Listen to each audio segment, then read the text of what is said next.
shall a man leave his father and mother, and shall be joined unto his wife.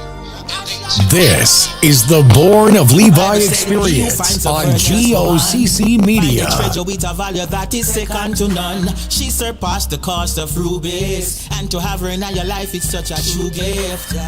You can trust her and never be ashamed, cause she will bring you joy and not pain. No, with her you will fulfill all of your days, and the children that you have will be a blessing. You have to willing to pay the price for her. Ready if you work like Jacob double times for her. Then take her to the elders, make it official. Cause a good man deserve a good portion. Marriage is a righteous thing. Let's start a family in righteousness. Marriage is a righteous thing. Let's build a family in righteousness. The Most High's word. The cost of your virtue ain't got a price, so the diary I'm paying your father, that's with my life. Yeshaya says no greater love, as the sun ariseth in the high heavens, so is your love. So beautiful, fruitful possession, a double grace like Rachel and Leah. I'm serving sevens, like who would have believed? Now you my jubilee. No matter what the storm is, I speech defeat the beast. Communicate with honor, you my pillar rest. Never distress, pray for this, we better than blessed. 3-4 chord, she better than the doctrine of the Pharisees. I happily asked the father, she married me. Righteous thing. Let's start a family in righteousness. Hit that like button, family. Marriage is a righteous thing. Let's build a family in righteousness. The Most High's word. That's where the dowry came in. A lot of issues can be solved through the law. It's not about you liking this guy because he's cute, he's a man of the Most High, and he no precept. No, can he take care of you to the end? Is he willing to pay your father for you? In an agreement. It was way deeper than money. Yo, you want Rachel? Work 7 years. Let me see how much you love my daughter. And sisters have to value yourselves as such. You are worth way more than what the world is willing to give for you. Yes. Welcome back to the Born of Levi experience here on GOCC Media. How are we all doing, family? This is the Born of Levi experience on GOCC Media. Welcome back. And I want to say this. Did you miss me? All praise be to the Most High. Welcome back to the Born of Levi experience. I'm your host, Deacon Hazak. Man, it felt like it's been ages since I've been on, but it's only been a week. Let me just calm down. I hope everybody is doing well, right? Yes. I missed you guys too. Okay, thank you guys for telling me you guys missed me. All praises. All right, so like I do every week, family, if I'm coming in nice and clear, please put a quam in the chat for me, please. If I'm coming in nice and clear. Only if I'm coming in nice and clear, I need to see them quams. And then make sure my volume is good too. All praises. Yes. Welcome all returning subscribers and new subscribers. And if you just not subscribed, please do us a favor, hit that subscribe button, also hit the bell for notification, so when we're on, you'll know we're on. Thank you guys for putting the qualms. I see that I'm coming in nice and clear, so we could get started with tonight's broadcast. Y'all see the title. I know this was highly anticipated. Is dating approved by God? We gotta talk about that. Is dating approved by the Most High God? Now, this is a discussion for the ages. I don't know about you guys, but this is a discussion for the ages. And it's like a gray line when it comes to dating. I would say in the secular world, even in the modern Christian world as well too, dating is acceptable being a Christian. I don't know if y'all knew that. But we got to find out, does the Most High God, does he approve of dating? And that's why I had to play that song, which was so fitting for tonight's broadcast. It's titled Dowry. And we're going to talk about that a little bit too.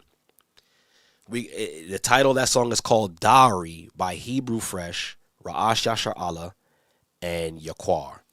Right? Beautiful song and so fitting for tonight's discussion. Is dating approved by the Most High? And I'm going to give you the quick and short answer. Y'all ready for this? No. Right? I should just wrap it up, right? But nah, we're gonna go through the facts as to why dating is not approved by the Most High.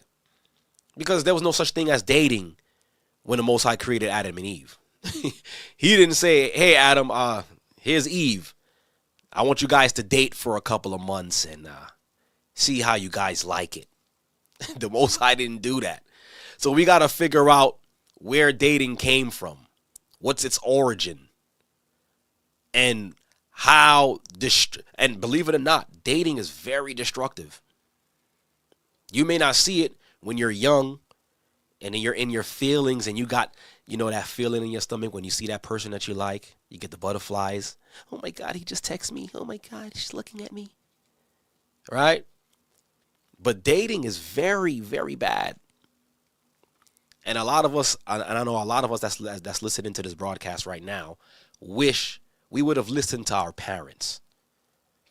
But everything happens for a reason, and we are here to learn, right? And trust me, tonight's broadcast, there's going to be no judgments. No judgments, just pure facts. And I apologize in advance if I do offend anyone. But like Paul said, do I become your enemy because I tell you the truth? So we're going to talk about it. And before I go into that, I just want to say, brothers and sisters, please, when you're out there, be vigilant as far as your health goes. Because I don't know what they doing out there. Only the Most High knows. But they trying to take out as much of us as they can. With whatever they doing out there, spraying stuff, chemtrails, all these things. I will never forget what's his name? Kill Gates of Hell said. Trust me, there's gonna be another pandemic. And he said it with such an evil grin.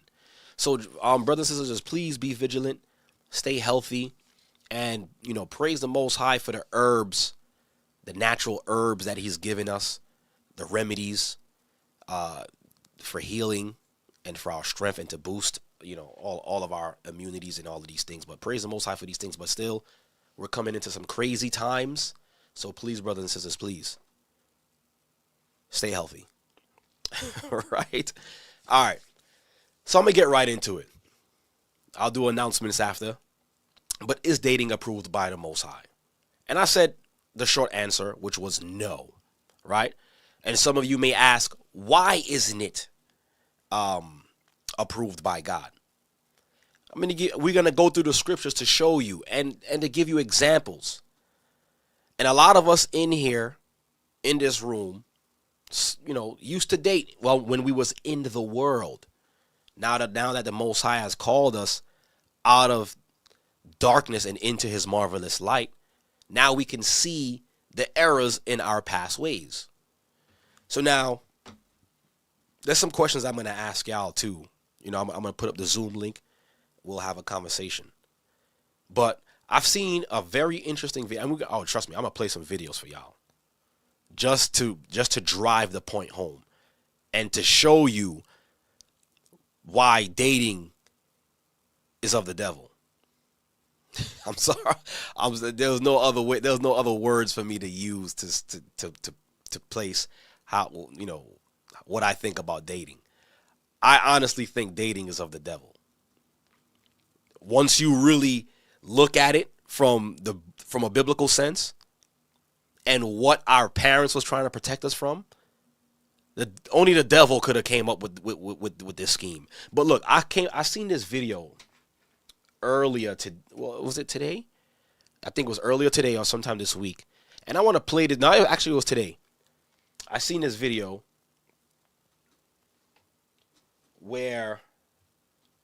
and he did a great job in showing the history of dating and courtship in America.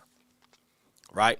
So for some of you guys who may not even have heard of what courting is, right? Here at the Gathering of Christ Church, we follow that, right? We follow the system of courting, where basically two potential candidates of marriage would get to know each other. And that getting to know each other process is not going out on dates, holding hands, making promises that you know you can't keep, kissing and hugging and all of these things.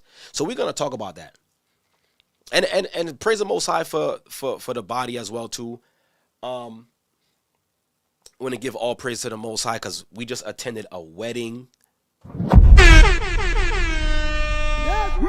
Right, two of our younger brother and sisters, or brother and sister, or I should say a husband and wife now, has officially been married. Shout out to Casey and Zaire, beautiful couple. And I'm gonna try. If I'm gonna take a quick break, I'm gonna try to see how I'm gonna do this, and I'm gonna show y'all the video, right? Just to show an example of what righteousness looks like after courtship, right? So praise the Most High that this truth is actually bringing forth the unions that the Most High established from the very beginning. And a lot of people will never get to experience that because they have taken the wrong steps. And it's not that they have taken the wrong steps purposely, it's because we weren't taught properly. But now we're at a time where in times past the Most High winks at our ignorance, but now the Most High is calling us all to repent. And to repent is to not to turn back, right? Or to turn away from your past sins and to not look back at it and continue going. So this is what this broadcast is about. So I'm going to play this video just to set the stage as far as the history of dating, right? Because prior to this history, when we go into the scriptures, we can't find no record of dating in the scriptures. First and foremost, the Most High, and matter of fact, the whole thing of boyfriend and girlfriend. There's no such thing as boyfriends and girlfriends in the Bible. So where did that come from? So if boyfriend and girlfriend is not in the Bible, and the Most High only acknowledges husband and wives, we got to see where this thing came from. So let me play this video real quick, just for educational purposes. And this brother, he does a great job breaking this down with the amount of information that he has. And once again, if I'm coming in nice and clear, please, if my volume is just right, put a thumbs up, or just put a quam. But I'm going to play this video. And the title of this video, let me put it on the screen real quick. The title of this video is The History of Dating and Courtship in America. And another thing too, y'all gonna see, the history of courtship that he brings up is so important, and the way it was done. And I'm gonna read an article which is gonna help bring that out too as well. But let me play this video. Let me stop talking. I'm sorry. So let's listen to him break this down. And like I said, he did a great job breaking it down. It's quick, simple, to the point. Dating in this generation sucks, but what are we comparing it to? I'm Josh Arthur, and this is a crash course of the history of dating. He said dating in this generation sucks, but what are we comparing it to? So, because, was dating a thing in the past? Let's see. In America. Dating as we know it has only existed for about 160 years. That means that dating is younger than slavery. Let that sink in for a second. Prior to the 1850s and 60s, most people got together through arranged marriages. Parents put people together for the purpose of creating a marriage that would protect income, property, and land, and then pass it down to generations. So this was a primary consideration when selecting a mate. You see that? He said marriages was put together by parents to secure the bag, basically, for finances, securing land, property, right? For their child. Around the 1850s and 60s, the idea that romantic love should be the cornerstone of marriage spread throughout the country. And these kids who had previously been set up by mom and dad wanted to have some input into who they'd spend the rest of their life with. This is the beginning of dating as we know it. And it started with something called supervised visits. In the 1850s and 60s, people got to know each other through supervised visits. The man would come to the woman's house and interact with her under the watchful eye of mom and dad. They talk, they play games, they dance, they do fun stuff, but no hanky-panky. You see? So that was that's how courtships was started, or how it went in the 1800s. All right, you would come over, the young man would come over to the young lady's house under the watchful eye of the mother and father, supervised. No hanky panky going on. No. Oh yeah, we're just gonna be in a room real quick while y'all downstairs. Nah. And the father's making sure he's watching. Unless the parents were cool with it, which sometimes they were. If you were the type that came around consistently and the parents approved of your relationship, they would do things like let the two of you lie in a bed separated by a board or sew you into a knapsack. By the 1870s, the invention of the telephone added an interesting wrinkle to this system. Gentlemen callers, as they became known, would come by the house and leave a card with the parents. This would then be passed to the daughter, and she would be able to call who she approved of to come and spend time with her. Supervised visits were pretty much the same, but the advent of the telephone meant that there were more gentlemen callers than there would have been before it existed. By this point, there was no expectation of who pays for dates because there was nothing to pay for. This system continued pretty much until the 1920s when a couple of things happened. Kids wanted to have more autonomy in the date selection process and didn't really approve of the supervised visits. So as we see, as time started going on or passing by, the tradition of courting and dating started to change. So now we're at the 1920s now. So in the 1920s there was a little shift, right? Around this time, the invention of the automobile made this type of freedom possible. Oh, technology. At this point, the courting system moved outside of the house, and people, usually wealthy, with automobiles would go and date outside. So you see, with the invention of the automobile, now technology comes into play. Now we're seeing people want to be outside now. I got a car. I'll come pick you up. You see that? So now, was technology really a good thing for us? It's like a two-edged sword at this point, right? Now, they still didn't do a whole lot of events, maybe a cinema or something like that, but mostly it was the courting system just in a car. So they would park and talk and do other things that people do in parked cars. You know what I'm talking about. This pretty much continued until the 1930s when the widespread of the automobile made dating something that was more social than it was seeking a mate. Dating was like going to the movies or spending time with friends. It's something that you did for fun. It wasn't really about finding a soulmate. So it wasn't. So we see here that courting turned into dating, and dating became more of a social thing. To hang out. Everybody's doing it, but I'm bringing a girl and I'm bringing a guy. So we're all going to go together. So, and now it went from courting to be married just to just be hanging out, not to be alone. So the whole ideology started to change. And we see technology played a role in that. It wasn't uncommon for people to date 4 or 5 people in a week, or maybe 2 on the same day. The biggest factor that determined whether a girl would be asked out was whether or not she was fun to be around and whether or not she would make an evening enjoyable. How did guys know this? Because they already knew the girl before they asked her out, or they knew somebody that knew her, or they knew somebody that knew somebody that knew her. In the 1930s, community-based dating was still a thing, and this determined who got asked out for a social evening. 1940s. By the 1940s, this practice was still in place, but on steroids. Instead of being a social activity, dating was a sign of social status. Just like a man's car or his clothes or his job, being able to take the most popular woman out was a sign that he was socially viable. The same went for women.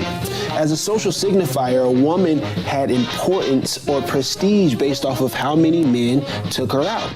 This is also where the practice Y'all heard that? So it became more of a popularity contest. Whoever could get the most popular girl or the most popular guy. And girls would pride themselves on how much dates they went on with the most popular guy. That's status. Yo. Of bringing gifts and scheduling dates and the expectation that men should pay for dates came from. It would be unbecoming of a woman to accept the date at the last minute because that meant that she wasn't as socially valuable as she wanted to be. Additionally, the dating industry arose. Articles in newspapers and magazines taught girls and guys how to get more dates. It was about going out and being seen. If you weren't seen, then you didn't get the social status. Again, it wasn't common for people to have 4 and 5 dates in a week, or even 2 or 3 in the exact same day. The thing that determined whether a girl would get asked out or not is how popular she was. How much social status could a guy... So now we know that changed drastically. It don't matter if you popular right now. It matters about what you got on. And I'm gonna show y'all some videos, and I'm like, yo, look how far we have come from what the Most High instituted and to what's going on in this earth right now. It's crazy when you take a step back and look at what's going on. It's crazy because the Most High never intended it to be like this. Get by being seen with her. This persisted until the 1950s when something changed. Because of the world wars that the country was involved in, there was a shortage of men. Instead of magazines and newspapers talking about how to get more dates, they spread the message that there might not be enough men to go around, and millions of women might be single until they were beyond the age of marrying. Thus, a new trend emerged. Women insisted that guys go steady with them and give them a token of their commitment. Instead of people dating... And I know some of you older ones, y'all remember that, going steady. Right? He's gonna explain it where you would either get his jacket. And I remember watching movies and they will have like the varsity jackets, and the girl would say, yeah, me and Tommy is going steady. So this is where that concept came from. And if you had that jacket, that means you was this person's girl. Or if you had their bracelet or the ring, that means you was going steady with somebody. And these are high school kids. Multiple people in a week, guys exchange jackets or rings or necklaces and a promise that I'm only going to be with you. Going steady persisted and spread to younger and younger demographics. Eventually, high school and secondary school were also going steady. This persisted until the 1970s when hippie culture and rock and roll here's the change now. Nation. The hippies and rock and roll now. Assisted by media, they desensitized the nation to the message of freedom. You heard what he said? Assisted by media. They started to desensitize, or however you say it, right? The act of free love and being nude in public. This was the 70s, the hippie culture, where marijuana and drug use was like big during this time. free love, and premarital sex. Dating also loosened up again because instead of dying in wars, more men were staying at home protesting them. For the first time in American culture, sex was a driving characteristic on whether or not you wanted to date somebody or not. This style of dating persisted through the 80s and 90s, and with each advent of technology. So starting from the 70s, that's when sex became a big part of the dating culture. Then you see it went on to the 80s and the 90s. Now we see how now we could understand the shift in R&B from the 80s to the 90s. How the music was geared to just, getting it on with somebody. And it was just to fuel what we see going on right now. It's crazy. Technology, dating moved further and further away from the community-based model.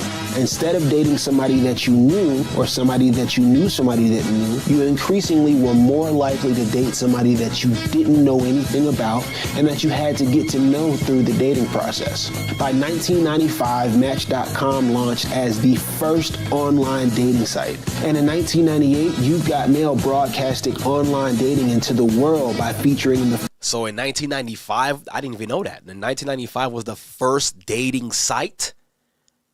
Yeah, for some reason, I always thought the first dating site was Christian Mingle. I don't know why. And think about that, y'all. They had a dating site for Christians. ChristianMingle.com. Y'all remember that? And I bet you there was not one dang Christian on that dang website. You kidding me? First couple that met online. Today, online dating is common and we're in a global society. The person living next door to you might have completely different national perspectives and ideologies and expectations than you have. This means that we are essentially in a no-hold Netflix and chill. So this is what it opened up. This is what dating opened up. So dating turned into Netflix and chill. And y'all know what that means already. Right? It's not about getting to know your family. It's not even about getting to know you.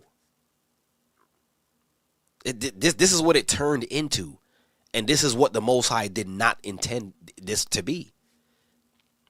So off the bat, we could already see that dating can't be approved by the Most High. Because in his breakdown, there was no biblical references to dating. But bars, anything goes dating society. The only rules that really matter are the rules that you set for yourself. Still think this era of dating sucks? Let me know in the comments which era and dating style suits you the best. Right, so that was a great video, great breakdown. I appreciate his breakdown. Yeah, his page is called Dojo 7, right? And this was to me was a great breakdown with the information that he presented, right? But as you can see, dating, it was never dating. It was from the earliest point in time, which was courtship. It was courting, right? And the courting process involved the parents. And in the courting process, while involving the parents, right, they would come together and be in the presence of the parents. That's it.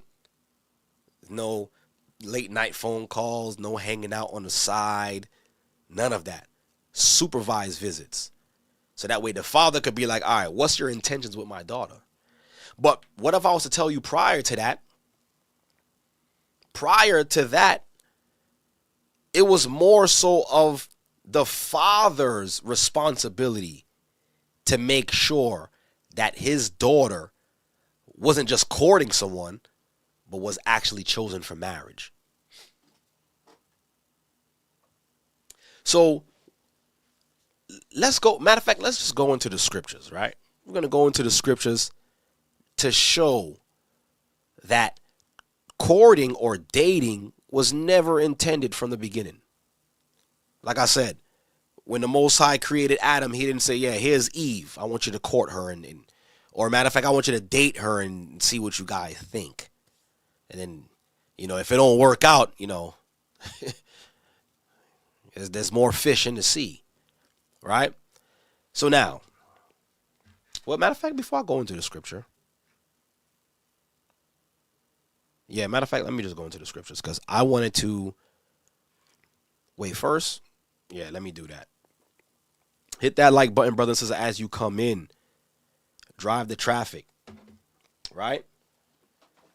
Let me go into this website. I was looking at this website.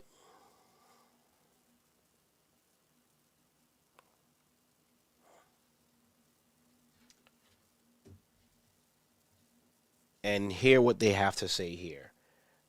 Let me see if I can find it real quick. 1 second. Let me go into this website.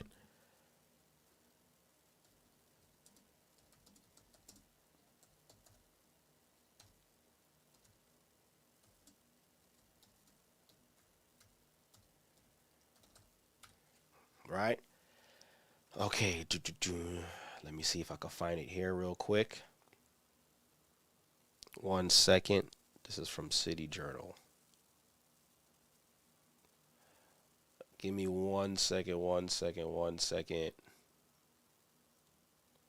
Okay, they don't have it here. 1 second. Let me find this thing for y'all. Because I want you guys to see what I was seeing here.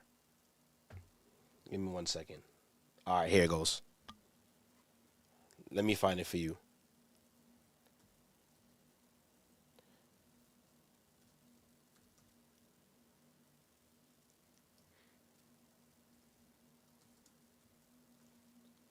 Hold on. /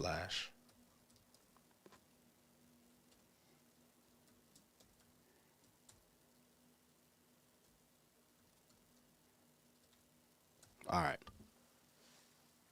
Let's find this real quick. You know what? Let me just read it from my tablet. I'm sorry. I wanted to pull it on the screen, but I can't find it.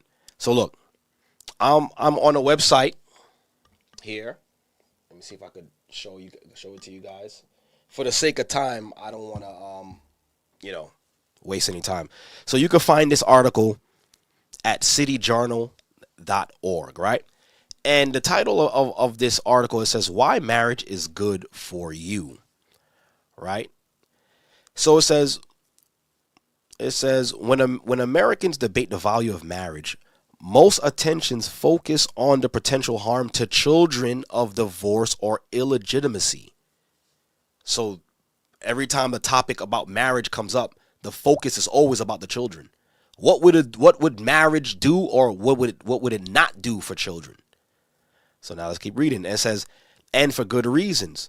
Mountains of research tell us that children reared outside of intact marriages are much more likely than other kids to slip into poverty, become victims of child abuse, fail at school and drop out, use illegal drugs, launch into premature sexual activity, become unwed teen mothers, divorce, commit suicide, and experience other signs of mental illness, become physically ill, and commit crimes and go to jail.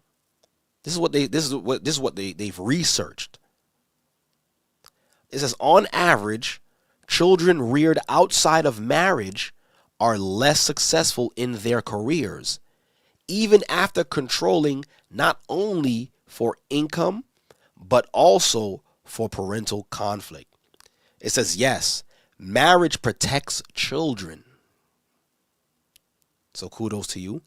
And yes, marriage, therefore, protects taxpayers and society from a broad and deep set of costs, personal and communal, right?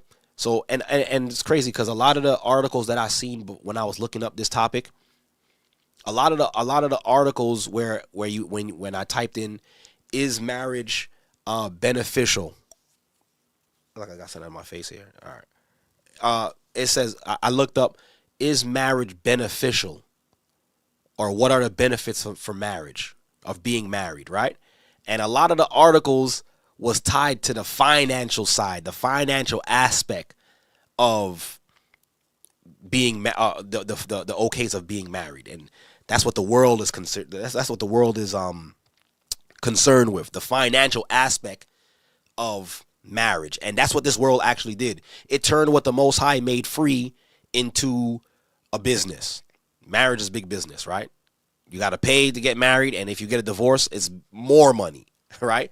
But this was the first article that I found that was showing the effects that marriage have on children.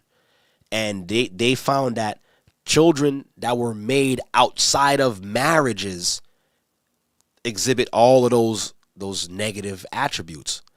And a lot of us in this room, we can attest to seeing some of those things in some people, in some of the friends that we have, some of the friends that we knew, or even if you grew up in a household without your parents being married, you could attest to some of the or you could attest to how you were, but praise the Most High. The Most High kept you, and it kept a lot of us, and we still became what you would call model citizens, right? So now, the origin, or what is the intent of what God instituted under Adam. So I'm going to go to Genesis 24. We're going to do some reading, right? And I want to show y'all some stuff here. I want to show you, and matter of fact, before I even do that, I want to make this clear too.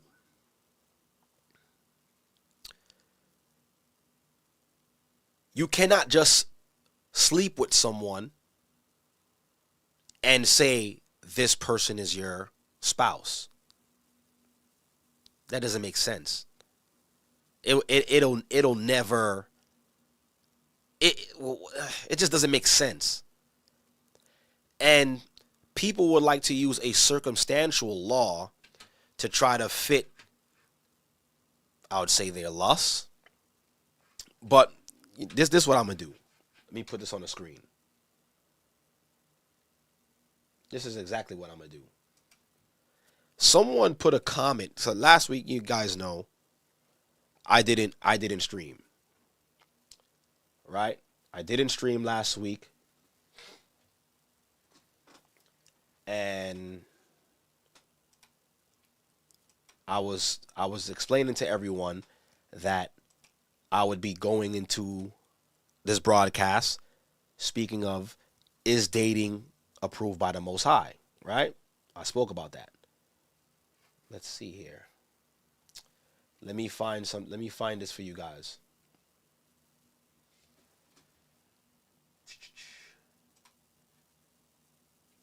All right. I got to go into the comments, and I want to read the comments out for you guys. So, 1 second. All right, let me share my screen. All right, so yeah, this is the video that I did last week, and I'm going to the comments, and I want to read this comment with you guys, right?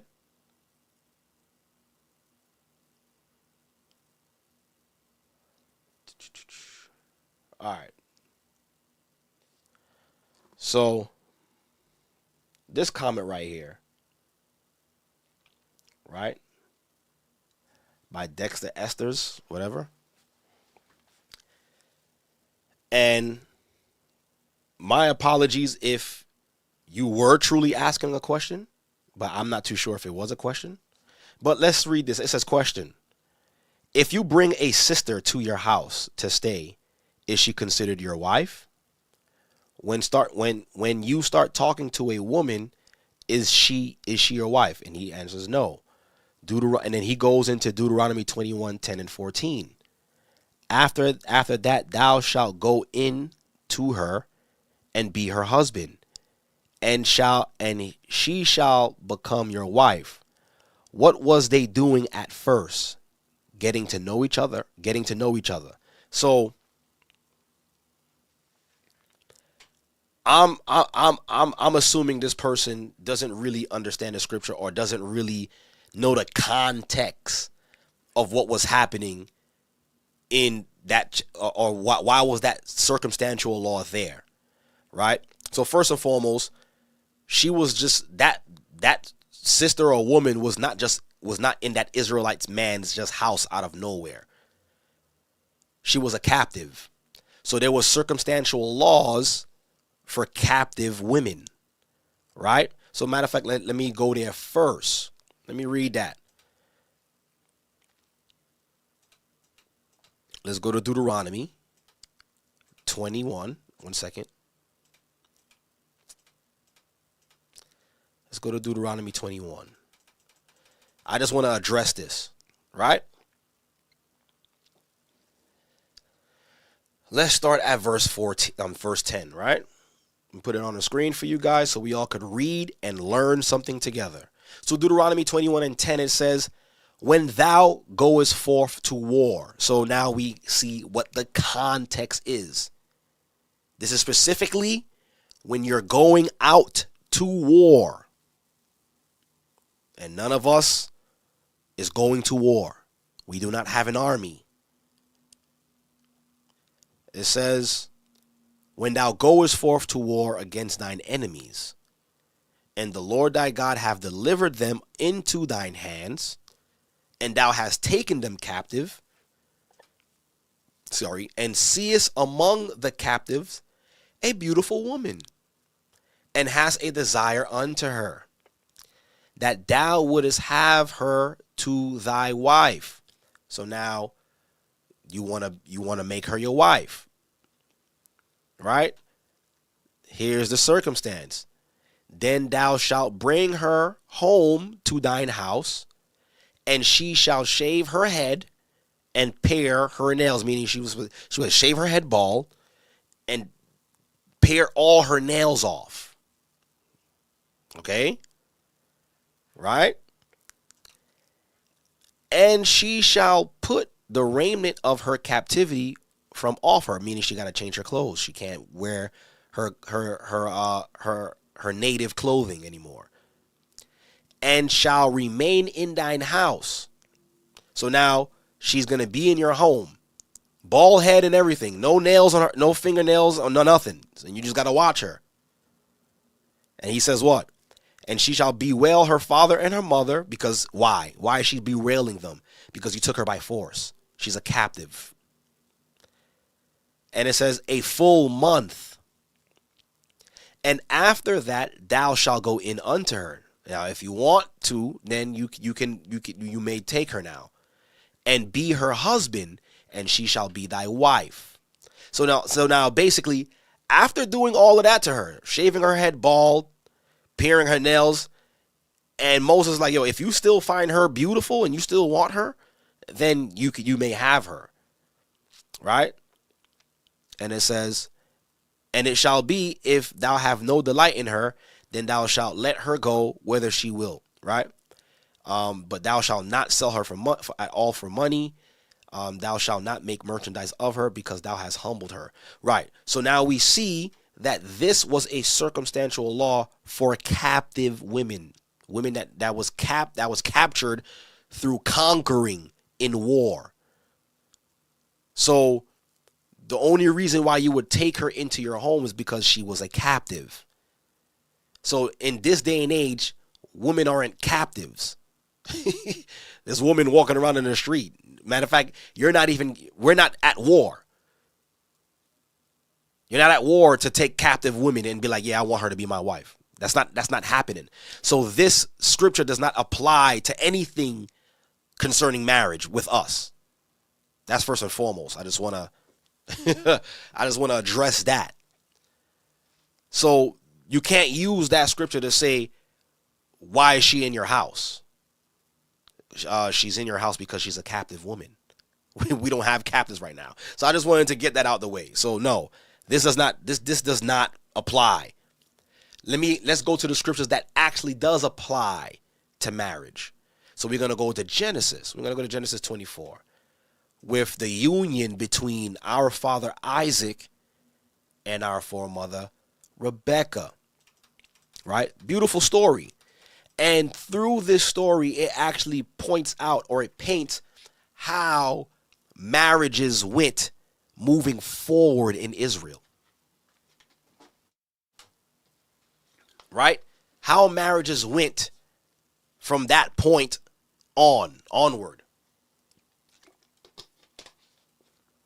So, let's do some reading. Y'all ready to read? Let's get some understanding.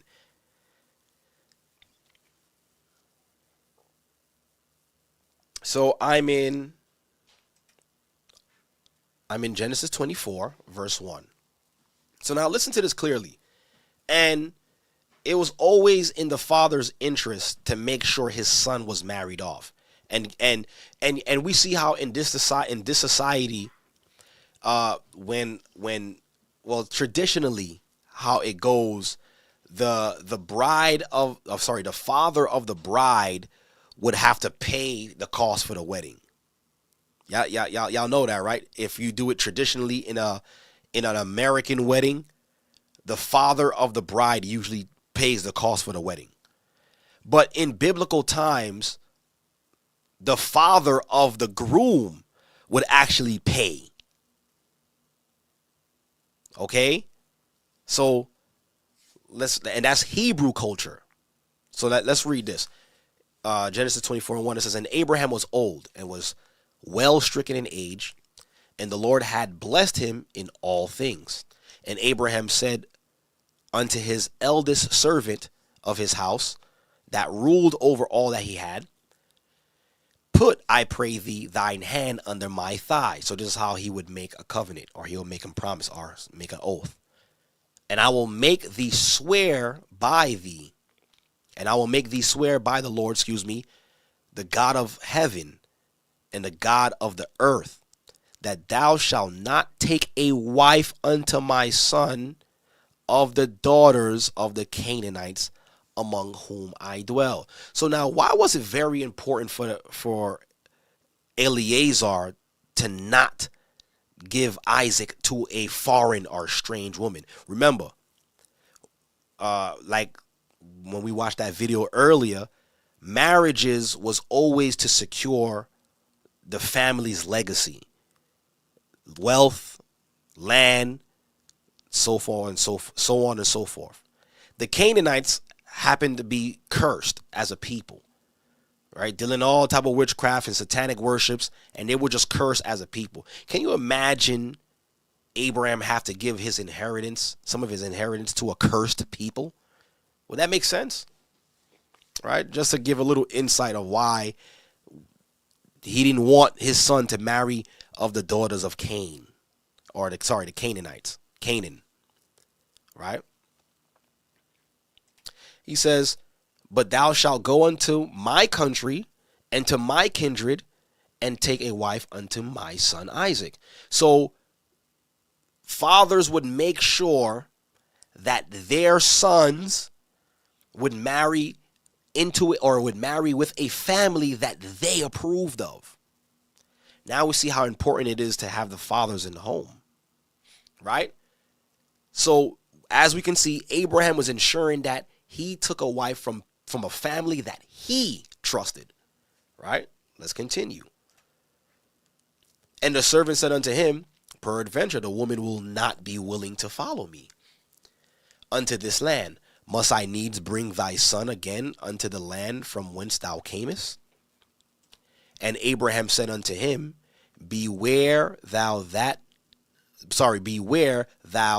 thou bring not my son thither again. So if he was rejected in that place, don't bring my son there anymore. Go somewhere else, right? He says, I'm going to read this. It says, the Lord God of heaven, which took me from my father's house and from the land of my kindred, and which spake unto me, and that swore unto me, saying, unto thy seed will I give this land. See, unto thy seed. So it had to be a specific seed. He shall send his angel before thee, and thou shalt take a wife unto my son from thence. So this would be this marriage between Isaac and future Rebecca would be a marriage that was handpicked by the Most High himself. Because the Most High was like, all right, I'm going to promise to give you this land and to the seed after you. So it's pretty much evident that God is going to pick out the woman from my son. Because you said the seed after me. So my son is going to have children. Who's the woman? God is going to pick her. And that's how marriages was made and ordained under our righteous fathers. So he said, the angels are going to go before you and handpick the woman for my son. So that marriage, so brothers and sisters, believe it or not, all marriages were ordained from the beginning. Right? So now let's keep reading. And it says, and if the woman will not be willing to follow thee, then thou shalt be clear from this my oath. Only bring not my son thither again. Just don't bring my son back to that place. Right? So now, let me jump down.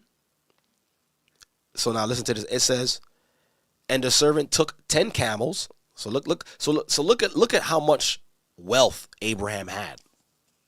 Right? It said, the servant took 10 camels of the camels of his master and departed. For all the goods of his master was in his hands. And he arose and went to Mesopotamia unto the city of Nahor. So, right? So now, let me scroll down. Let me get to the meat and potatoes. Right? So he went and he finally got to the place. Right? So now verse 15. Listen to this. And there's another thing too. And once we get to the part about the dowry, because we come in there right now, there's something that y'all have to understand about the dowry. And there's something that I always say about when it comes to finances that we need to start paying attention to. But look, it says, verse 15, and it came to pass before he had done speaking that, behold, Rebekah came out, who was born to Bethuel, son of Milcah, right? Or sorry, son of Milcah, the wife of Nahor, Abraham's brother, and with her pitcher upon her shoulder. So she came with water, right? And the damsel was very fair to look upon. So she was beautiful. She wasn't some rinky-dink thing, right? was fair to look upon. A virgin meaning of marriageable age. She was in the age to be married, so she wasn't too young where she couldn't be married. She was of marriageable age, right? And have never touched another man. So, right? Neither had any man known her. See, it finished it for me. So we see, and that's another thing too. You see how they make a distinction between the word virgin and knowing a man. So the word virgin strictly means of a marriageable age. Okay? If you're still in your prime to be married, you're still considered a virgin, whether or not you've known a man or not. Just wanted to make that clear. Right? It says, neither had any man known her. And she went down to the well and filled her pitcher and came up. And the servant ran to meet her and said, let me, I pray thee, drink a little water of thy pitcher. And she said, drink, my lord. And look at the obedience and the like, she just knew her position. She, a complete stranger, she calls him Lord. Very, very respectful young lady, right? And she said, drink, my lord. And she hastened and let down her pitcher upon her hand and gave him drink. And when she had done giving him drink, she said, I will draw water for thy camels also until they have done drinking. So she knew how to have hospitality. That means her family did a great job raising her. Like, she understood how to take care of things. But let's continue reading. Where am I? And she hasted and emptied her pitcher into a throng, and ran again unto the well and drew water and drew for all his camels. So she was working. She knew how to work. She wasn't just sitting around all day. My nails. I don't want to hurt my nails. My hands. Can you lift this for me? She was tough. She was a worker, right? And the man wandering at her, held his peace, to wit whether the Lord had made his journey prosperous or not. And it came to pass, as the camels had done drinking, that the man took a golden earring of half a shekel's weight, and 2 bracelets for her hands of 10 shekels weight of gold. So this was money, right? Let's see. And said, whose daughter art thou? Tell me, I pray thee, is there room in thy father's house for us to lodge in? And she said unto him, I am the daughter of Bethuel, the son of Milcah, which she bare unto Nahor. She said moreover unto him, we have both straw and provender enough, and room to lodge in. So it was a success. He found the young lady for his master Isaac, and now it's time to inquire, right? So look, it says here, and the man bowed down his head and worshiped the Lord, because he blessed the travel. He made sure that the sister that was supposed to be for Isaac was picked, because he promised Abraham a blessed nation, right? So let's continue to read. So now let me jump down. I'm gonna get to the meat and potatoes. So now, so of course, when she seen the ring, the nose ring, the bracelets of gold, she already knew what he was inquiring. So now let's see what the first thing she does. And the damsel ran and told them of her mother's house these things. So she didn't just up and leave. Like, okay, I'll come with you. Or I think he cute. Yeah, I'll do it. Matter of fact, what's your number? She ain't doing none of that. She went to go get advice from her family. And it says, and Rebekah had a brother, and his name was Laban. And Laban ran out unto the man unto the well. And it came to pass, when he saw the earring and bracelets upon his sister's hands, and when he had heard the words of Rebekah his sister, saying, thus spake the man unto me, that he came unto the man, and behold, he stood by the camels at the well. And he said, come in, thou blessed of the Lord. So now they entreating him, like, yo, I see you got some interest in my sister. Come, let's talk. Because the first thing, because notice how the scriptures point out how he noticed the earrings first and the gold bracelets. Like, yo, that's some money right there. What's going on? So now it's about a transaction. And I know it might sound a little foreign to a lot of the people who's listening right now, but you brothers and sisters have to understand the reason for a dowry. The reason for it, let me just slow it down. I'm going to come back to reading the scripture, but let me explain what the dowry was for. And we're going to read the scripture about a dowry. A dowry was payment for the young lady or the damsel or the girl, the woman, to the father. Because why? That's the father's possession. Okay? If you have a daughter, she's your possession. And I know it may sound crazy to people who's listening right now. Possession? What do you mean possession? I'm some type of item? No, you're not an item. You're your father's possession, because you are for his well-being.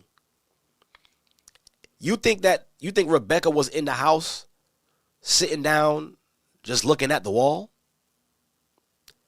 She was an asset for the father, because why? She took care of the house. How do you think she was why do you think she was walking to the well to grab water? She was raised up from a little girl to know how to operate in a household, to work. So now, if you're coming to me and I'm a father, and I have my daughter who's taking care of the house, she's a help unto me and my wife. And she's making sure the food, she's making sure everything is good. I don't got nothing to worry about. Now you're asking me, you want this possession from me. You want her? All right, here's the cost. Because I'm not just losing a daughter, I'm losing an asset. And you're gonna gain this asset. So what am I to get for my loss? That's the reason for a dowry. And it's twofold for a dowry too. I'm gonna get to that after this. Remember, a dowry is twofold. One, the father is, you're gaining an asset from me. This is something that I created. This is something that I showed the ropes. I made her to my liking. Now I'm giving her to your son. And he's going to get this. He's going to get my prized possession. What you got for me? Dowry. Remember that. Fathers, remember that. All you fathers right now who's watching, who got daughters, who got young daughters, she's your possession. She's your asset. If you're raising her to be a virtuous daughter of Zion, remember that.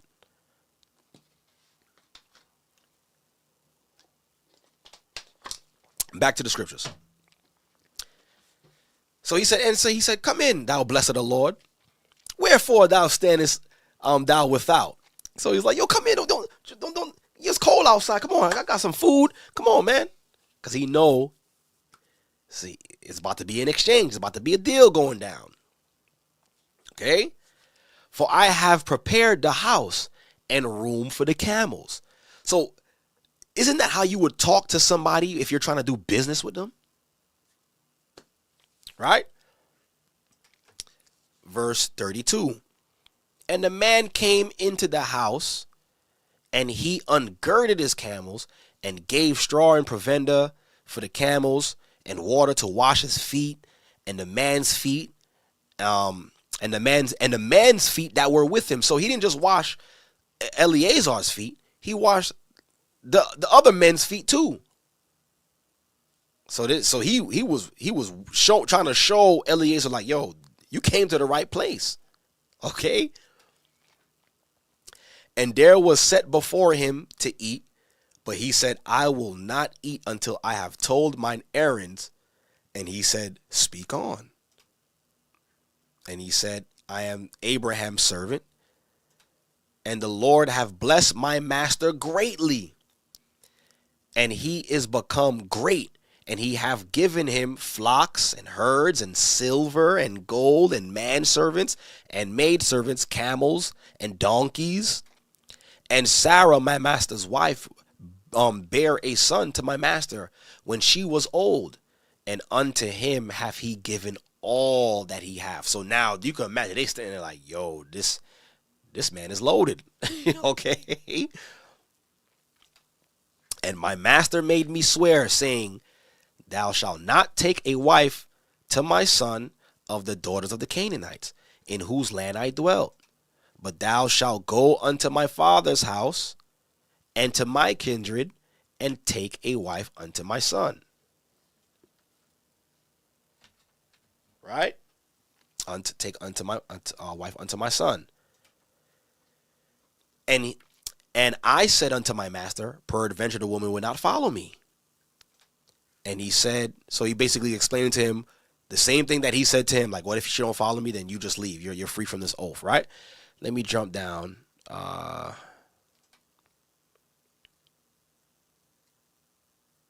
So he just explained this story. He says, okay, behold, I stand before the well. Let me see. Do I want to read this part right here? Okay, no, let me drop down. So let me get to the meat of the potatoes.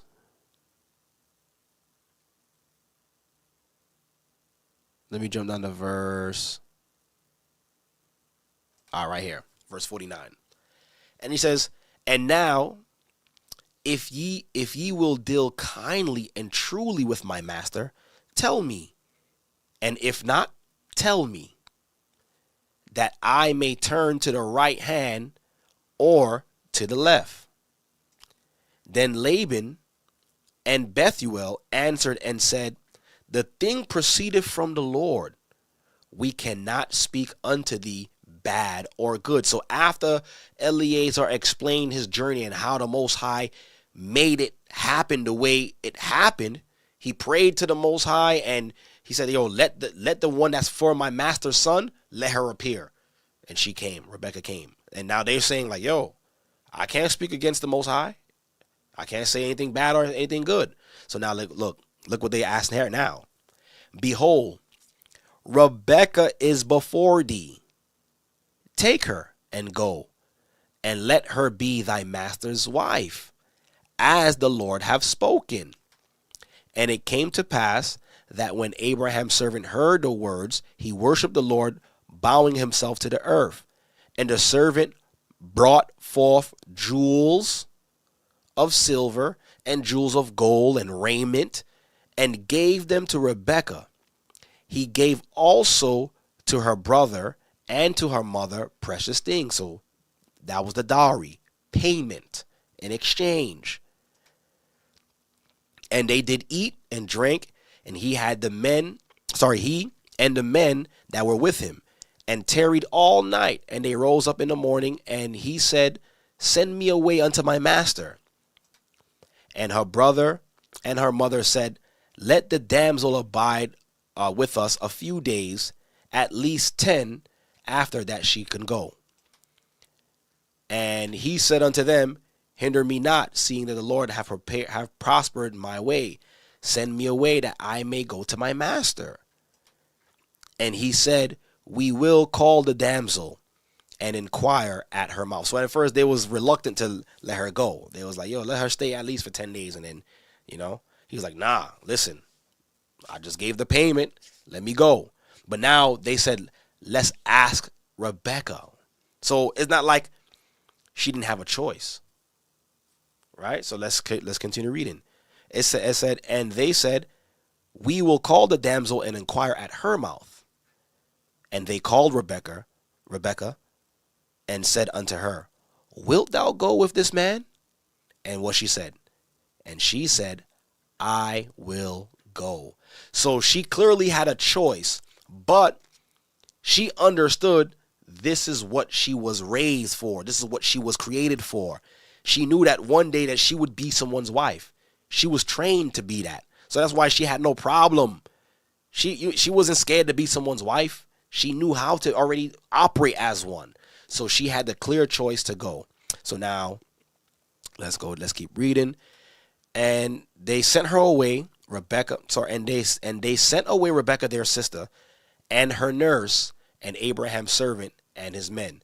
So she didn't just leave by herself. She also left with a handmaid, right? As a newlywed, she left with a nurse. And they blessed Rebekah and said unto her, thou art our sister, be thou the mother of thousands of millions. And they didn't even understand this blessing that they gave her really came to pass. It said, because why? 2 nations came out of her womb that gave birth to thousands of millions, Esau and Jacob. So they blessed her.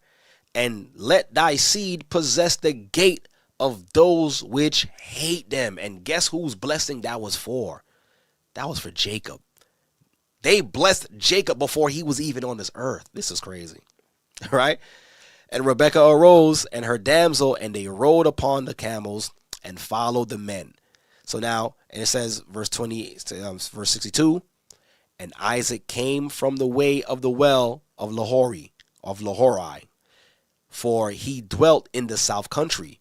And Isaac went out to meditate in the field at eventide, and he lifted up his eyes and saw, and behold, the camels were coming.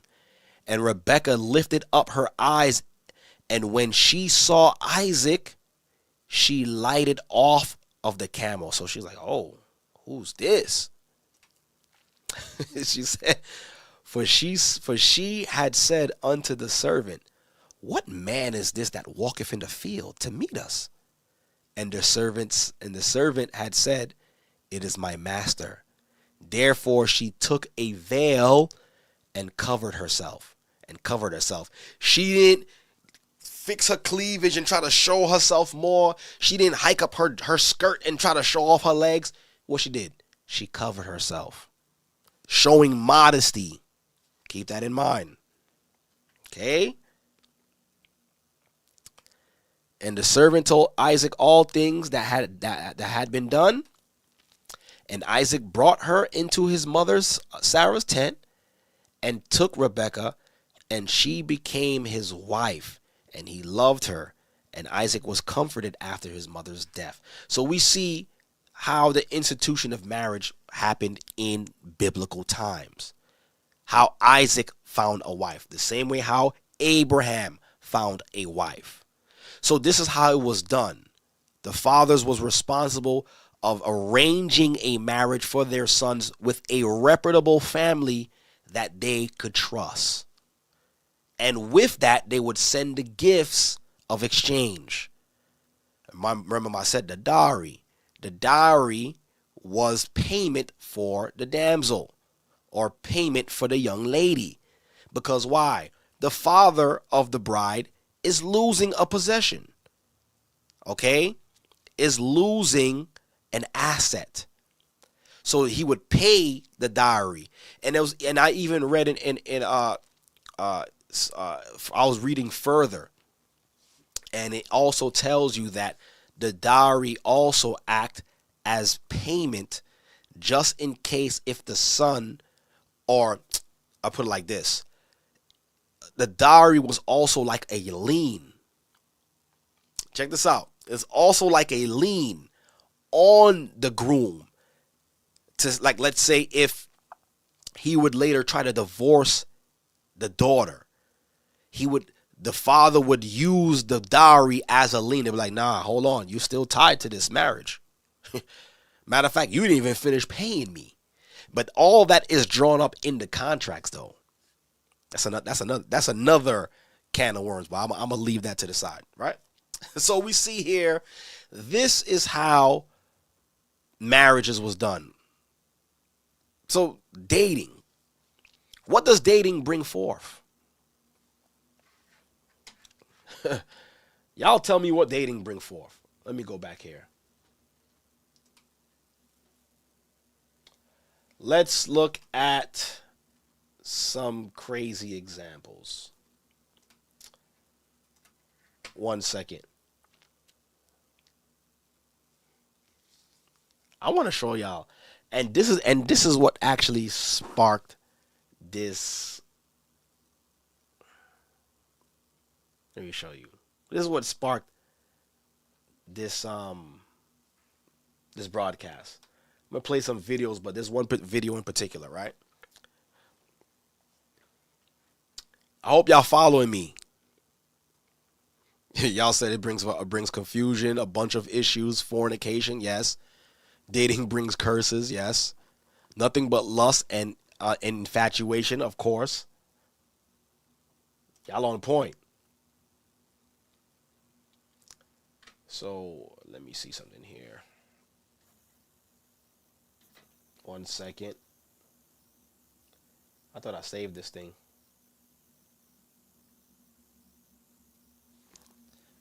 Let me remove this. All right. Let me play this video.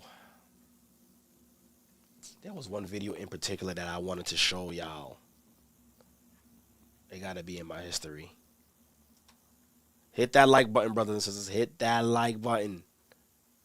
We doing really good. All right.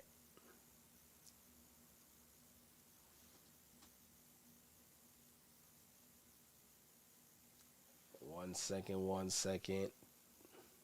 All right. If this is it? Yeah, this is it right here. All right.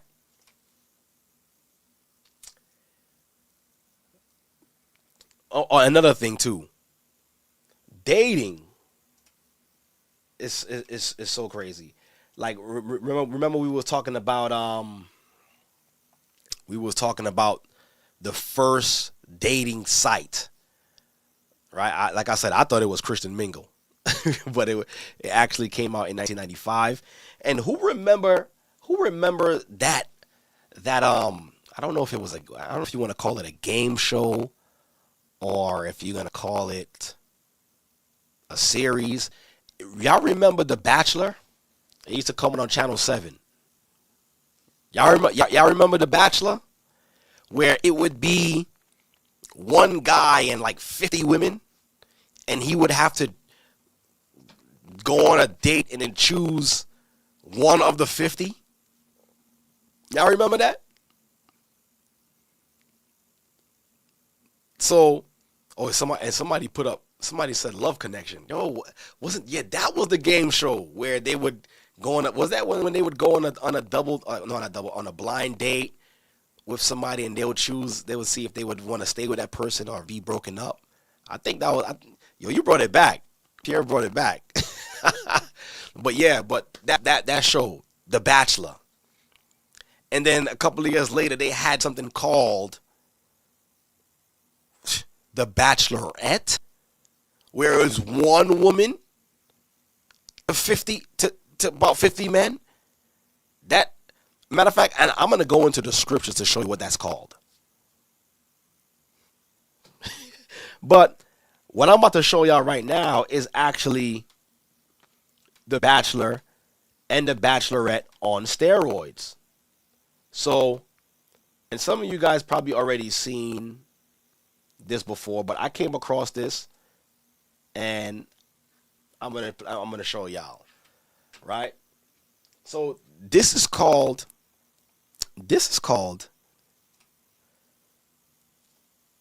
Pop the Balloon or Find Love. This is where we at now with dating. Forget about courting. Forget about finding someone and saying, hey, would you like to go out with me? Would you like to go on a date with me? Now it's to the point where you got to come on a show to try to find love. And to be frank, you're not finding love in any of these shows. You're not finding love in any of these shows. Because I want y'all to see this one in particular. Because this is all strictly off of vanity. And I pulled up this one in particular because when I seen this one, I was like, yo, this is crazy. Matter of fact, let me just play it. Y'all gonna see the reason why I picked this one. And mind you, it's all about vanity. It's all about the carnal and the outward appearance in trying to find love now. Right? It's not about getting to know your family, making sure that our children will be, making sure our children is going to have a legacy. It's no. What kind of shoes you got on? I don't like that shirt. Right on over here. Have you hold this? All right, so let me play back. Let me play back. Have you? Is an ad. So basically, if they like the person, right? If they like the person, they don't pop the balloon. But if they see the person and they don't like the person at first sight, they are to pop the balloon. Superficial to the max. And I don't understand how any of these people think that they're gonna find love that way. It don't make no sense. All right, but let me play the video back. I'm trying to get it back to the beginning. Hold on. This is insane what's going on right now. I know our father Abraham is turning in his grave right now. Like, yo, I can't believe my children is doing this. All right, let's get it.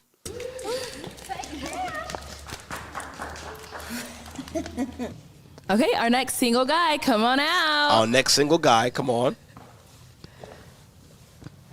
Right on over here. So at first glance,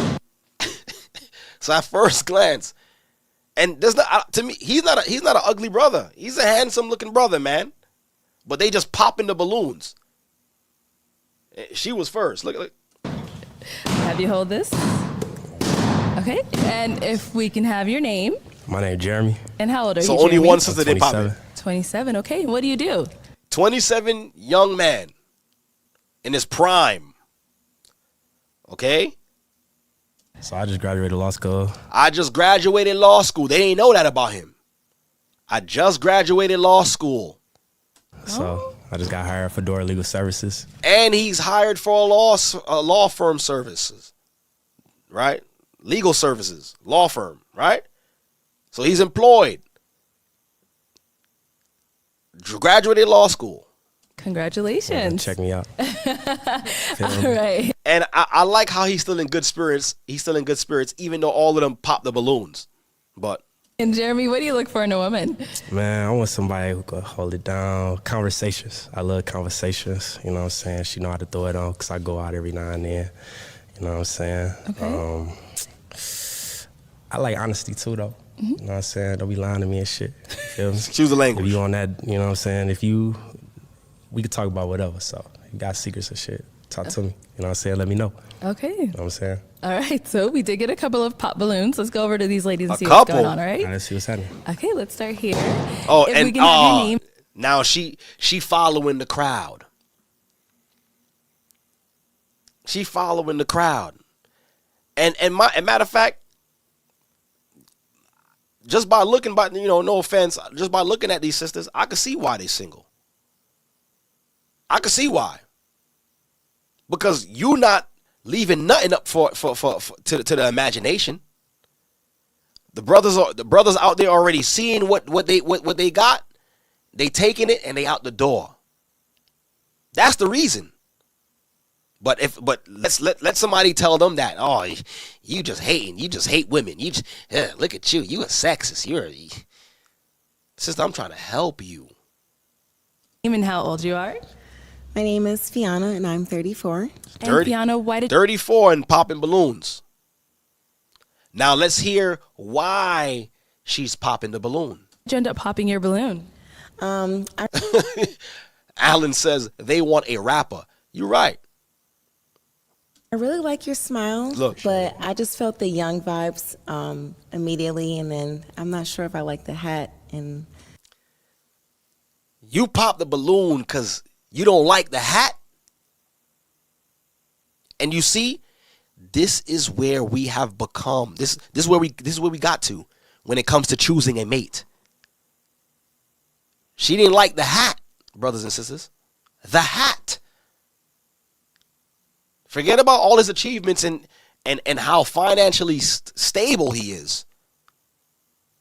I don't like the hat. the shoes. Okay. And the shoes. Just a sense. She don't like the hat and the shoes. Like the brother can't change outfits. She must think that that's the brother's only pair of shoes and hats. Like, this is the choices that we're looking for when we're looking for a mate. And this is why dating, you're never gonna be satisfied when you're going out on dates. You're not gonna be satisfied. Because you going out on a date with someone you pick, who's looking out for your best interests? Where's the father? Where's your brothers? Where's your family members to check this person out? But now you just going on random dates. I don't like his hat or his shoes. This is crazy. That's it. All right. That was it. And now, is Fiona your type? Fiona, what you looking for in a guy? I'm looking for a maturity. I'm looking for a leader, Okay. and a breadwinner. What's a leader? Someone that can teach me something. And he's a smart brother. Graduated law school. He's asking them questions and he's making them explain their answer. What's a leader? Let me see if you even understand what you're asking. New, because I feel like lately I'm always teaching a man something, so I want someone to guide me and teach me something. Okay. So what if he could teach you something, but he a leader, he on the up and up? You know what I'm saying? You gonna hold it down, or you just gonna be like, oh, since you ain't got the bread, you dismiss? Well, it's not necessarily that, but it's also the age difference too. So I don't know if you have a maturity for someone that'll be 35 this year. All right, when you was young, you ever dated somebody older? I have. All right, so what's up with the age then? Do you feel you can lead me? I think I can lead you wherever you're trying to go.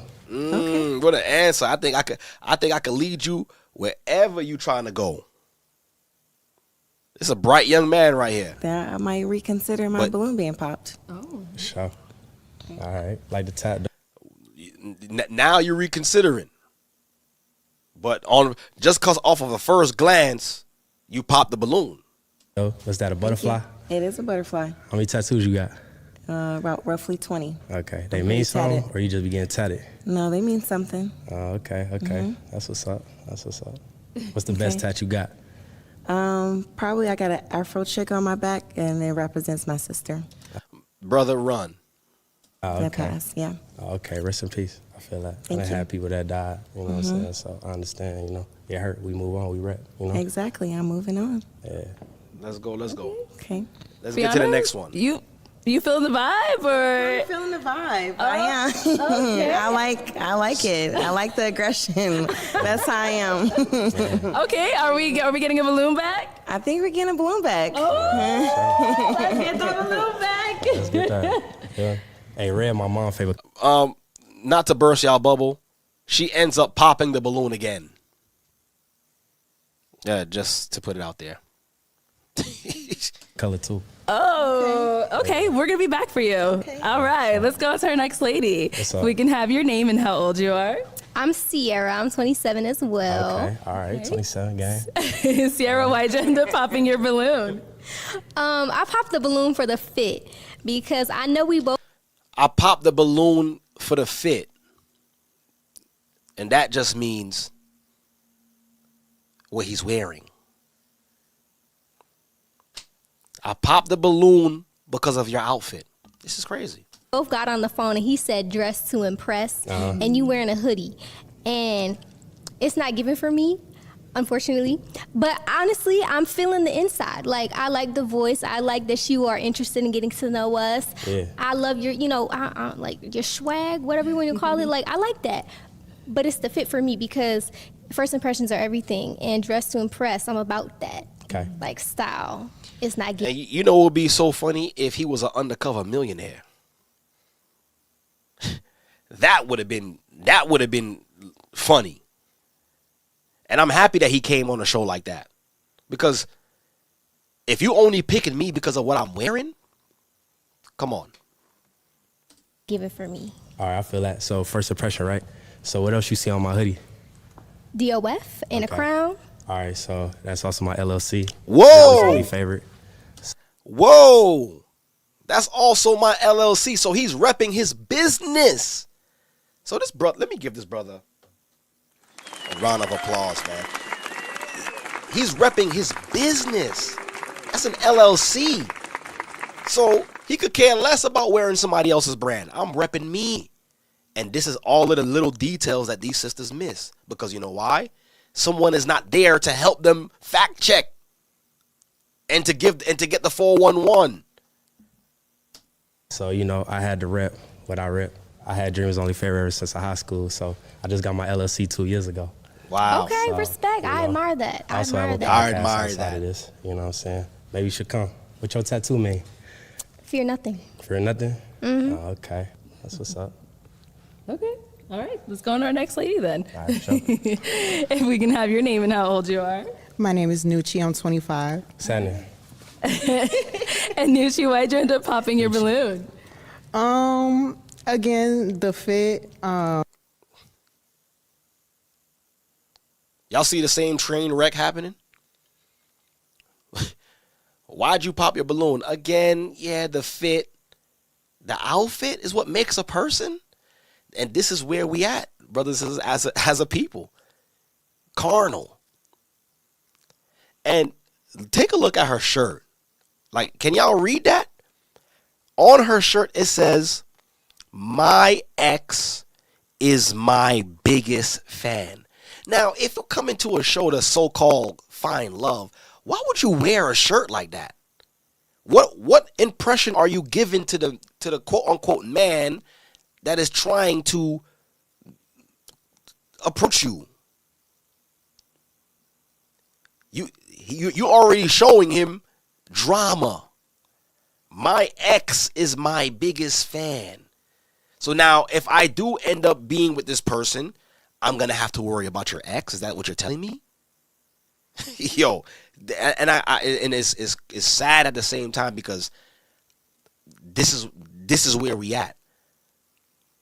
And it's sad because I know that none of these sisters on this panel was taught correctly.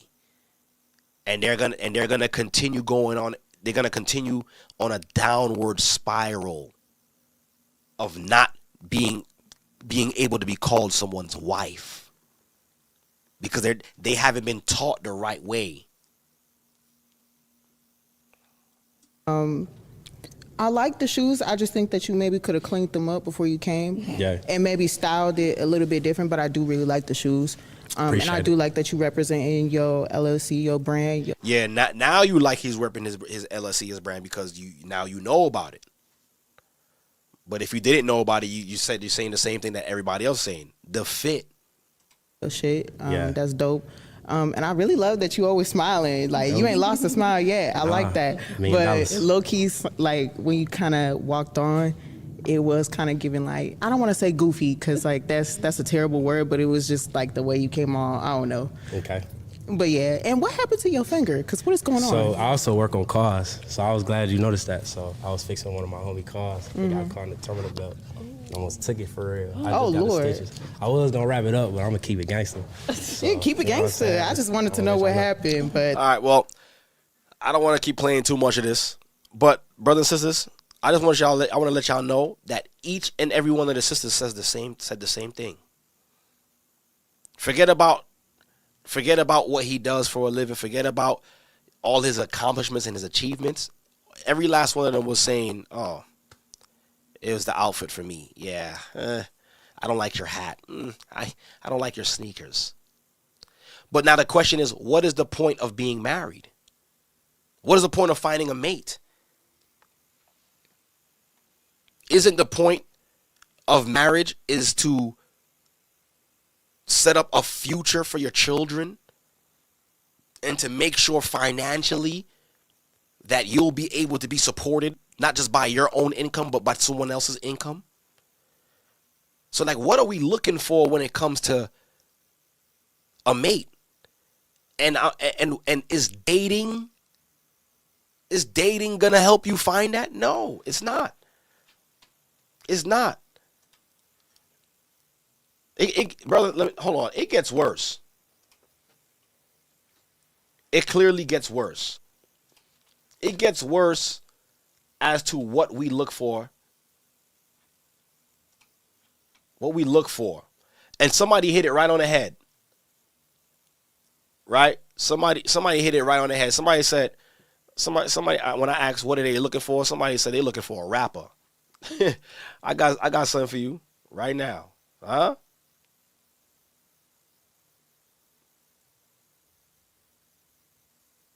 Hold on. Right here. Right? This is how superficial we have become. So this one is called 20 Women versus one rapper. 20 women versus one rapper. Neil Chopper. Neil Chopper. This is the guy they want to bring home. Neil Chopper. Yo, this is what they want. Huh? Neil Chopper? Okay. Around, I ain't gonna lie. Ladies, come on. Let's see who's still in the game. Okay, cool. So we got 1, 2, 3, 4, 5, 6, 7, 8, 9, 10. Oh. Now, look at what these sisters is wearing, man. Look at this. And why is this?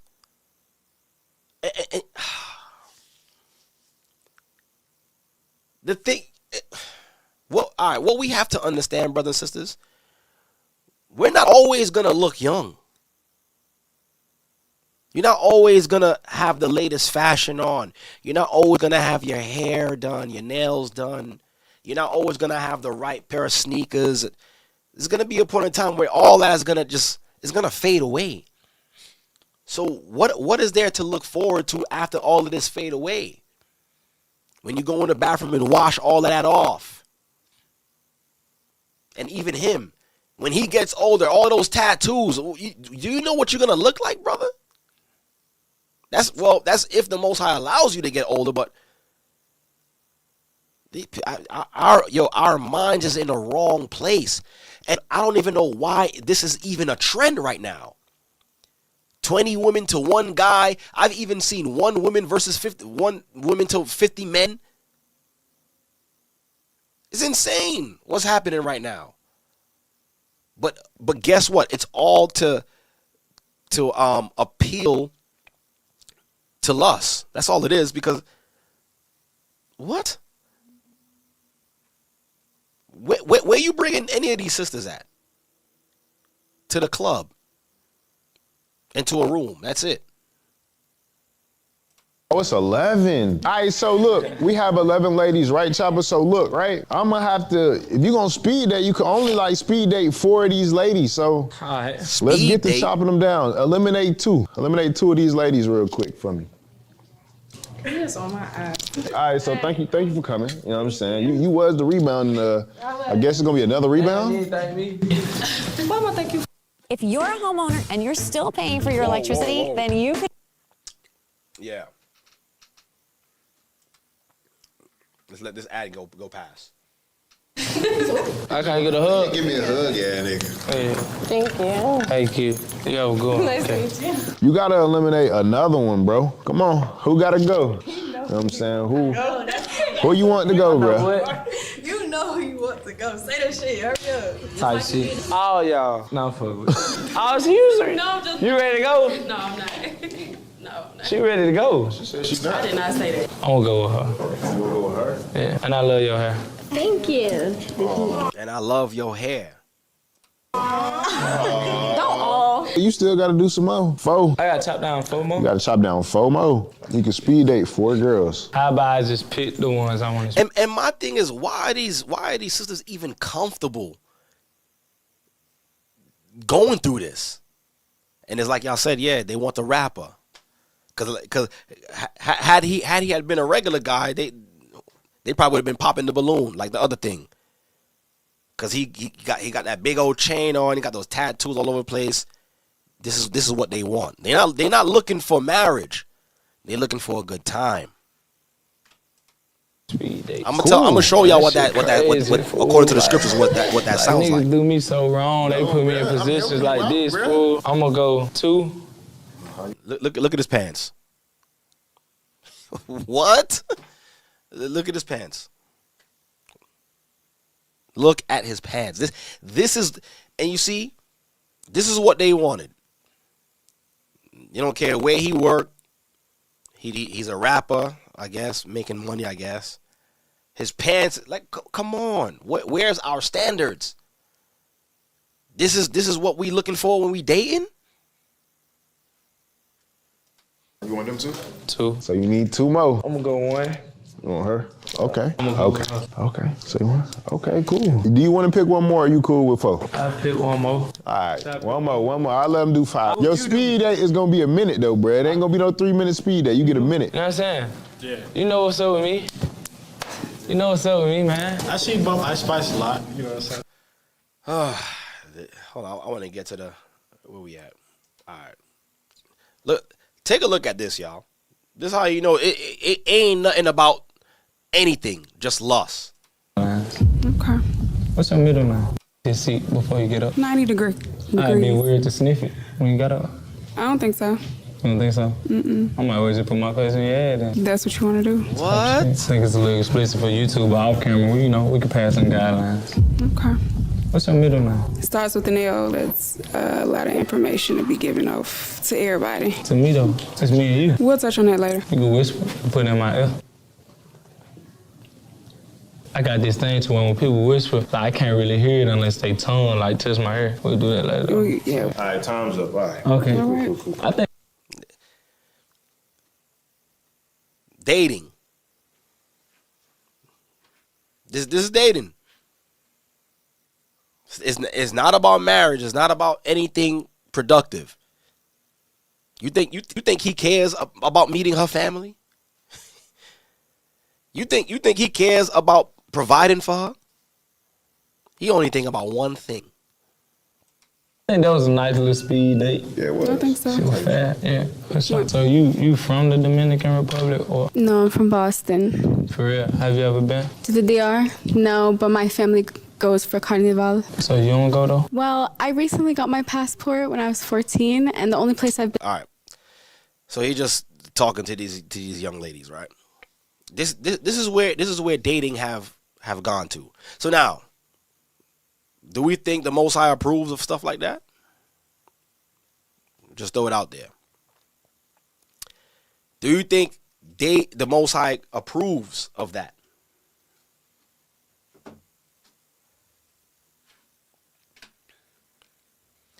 All dating does is promotes fornication, lust, sex before marriage, possibly baby before marriage, or a baby out of wedlock, and the list goes on and on and on and on and on, right?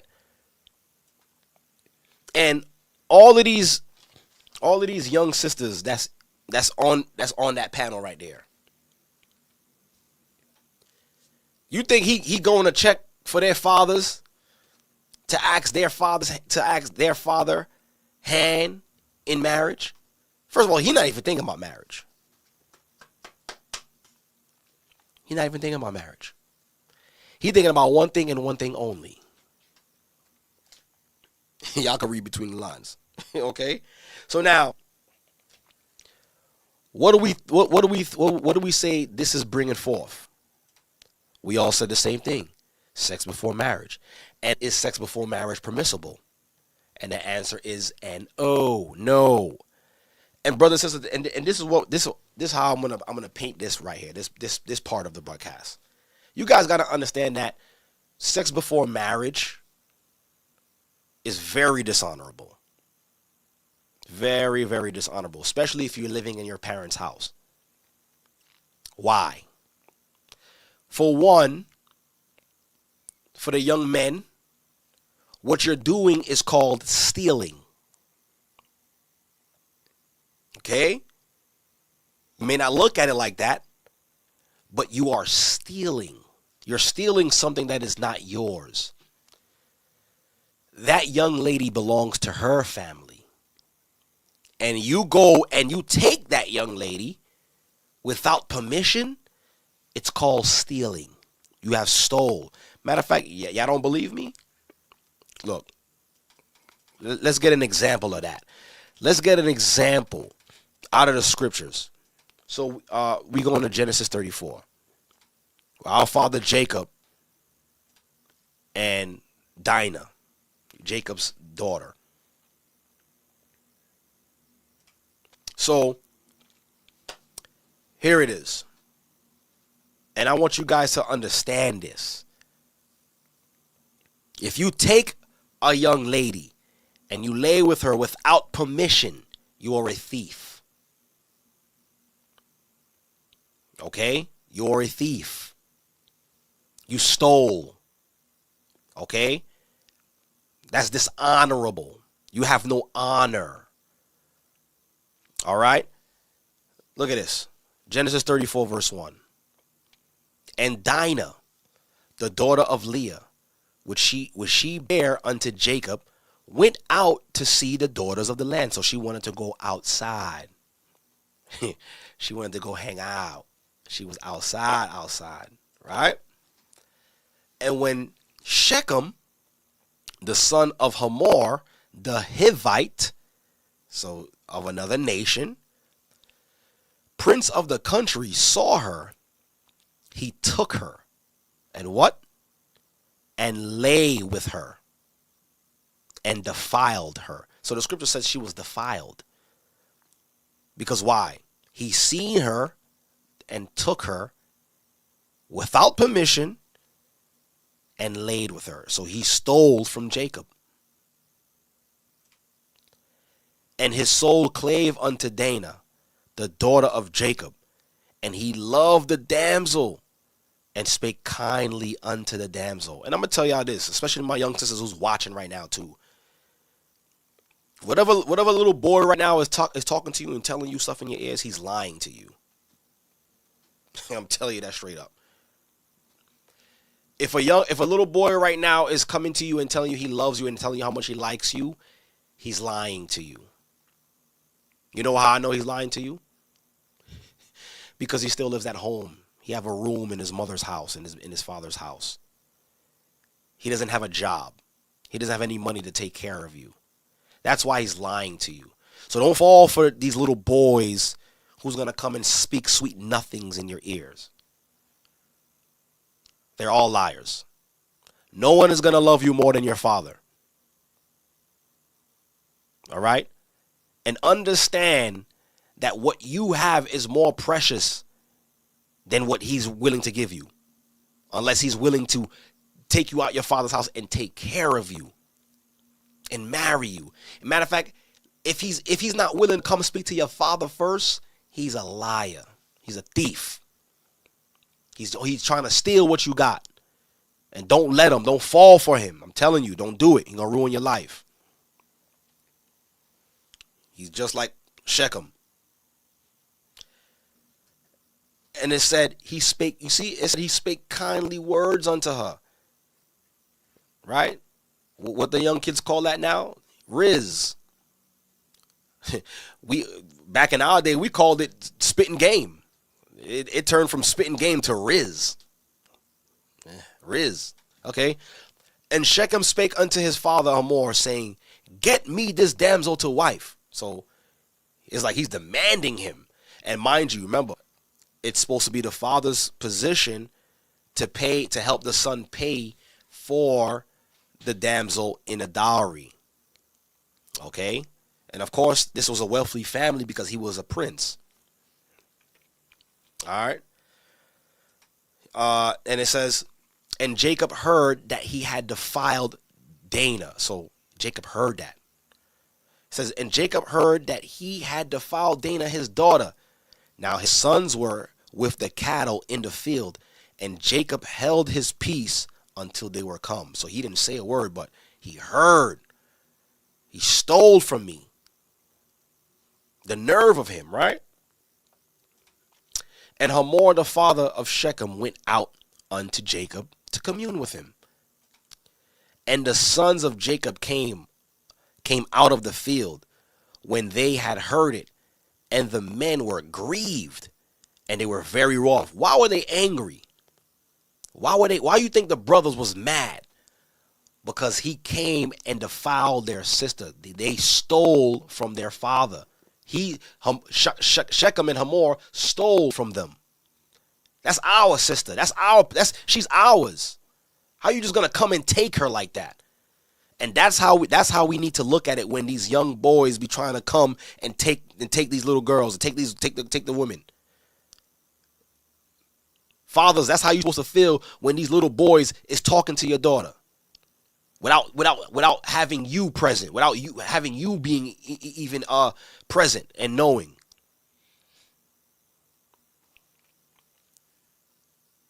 And they were grieved and very wroth, because he had wrought folly in Israel in laying with Jacob's daughter, which thing ought not to be done. Right? And Hamor communed with them, saying, the soul of my son Shechem longeth for your daughter. I pray you, give her him to wife,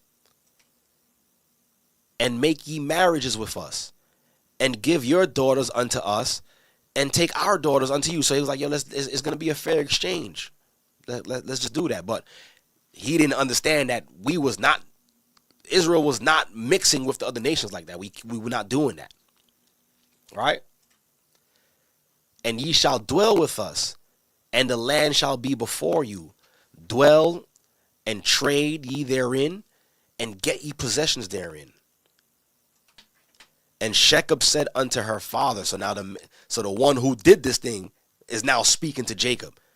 My thing is like, why you didn't do that first? Why you just took her? Why you want to talk after the deed is done? And Shechem said unto her father and unto her brethren, let me find grace in your eyes. How you going to ask me for grace right now after what you done did? He said, let me find grace in your eyes. And what ye shall say unto me, I will give.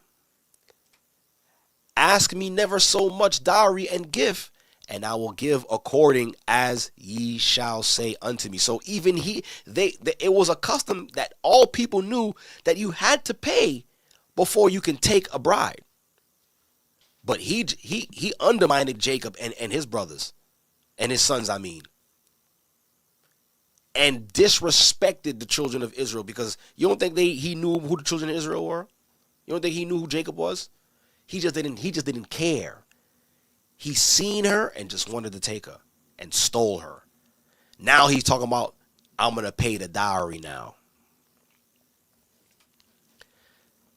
And the sons of Jacob answered Shechem and Hamor his father deceitfully and said, because he had defiled Dinah their sister, and they said unto them, we cannot do this thing to give our sister to one that is uncircumcised, for that were a reproach unto us. But in this will we consent unto you, if ye will be as we be, that every male of you be circumcised. So now they were telling them to be circumcised, right? It says, then will we give our daughter unto you, and we will take your daughters to us, and we will dwell with you, and we will become one people.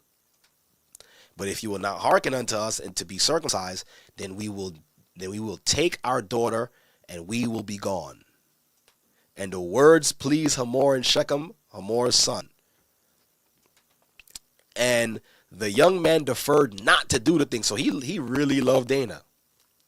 So he was like, yo, I'll do anything to have this girl, because he had delight in Jacob's daughter, and he was more honorable than all the house of his father.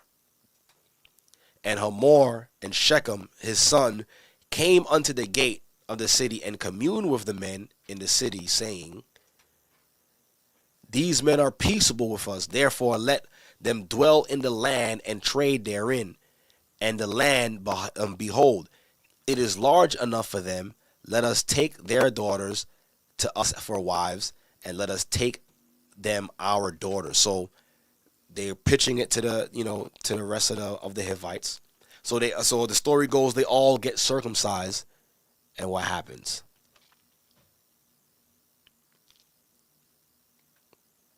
So, verse 25, and it came to pass on the third day, when they were sore, meaning they still were sore after getting circumcised, the two of the sons of Jacob, Simeon and Levi, Dinah's brethren, took each man his sword and came upon the city boldly and slew all the males.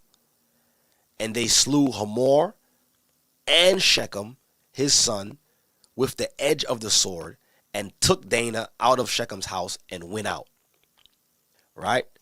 The sons of Jacob came upon the slain and spoiled the city, because they had defiled their sister. Right? So now let me jump down. It says, and Jacob said to Simeon and Levi, ye have troubled me to make me to stink among the inhabitants of the land. So Jacob didn't want that to go down. Right? He was more so, I want peace. We living amongst these strangers. I don't want no war. I don't want no beef, right? And he says, you have made me a stink among the inhabitants of the land, among the Canaanites and the Perizzites. And I, being few in number, they shall gather themselves together against me and slay me, and I shall be destroyed, and I and my house. So he was more so trying to protect what he has. Like, yo, we're small in number. The nations is looking and seeing what you guys just did, and they're gonna come against me, man. So now look at how they respond. And he said, and they said, shall he deal with our sister as with an harlot? So they were upset Okay, they were upset that Shechem treated their sister as a harlot. And some of you may ask, what's a harlot? It's a whore. Excuse my language. Right? It's someone who you don't want to be with. Right? So now look. Another thing that it did, it made a stain in Jacob's house.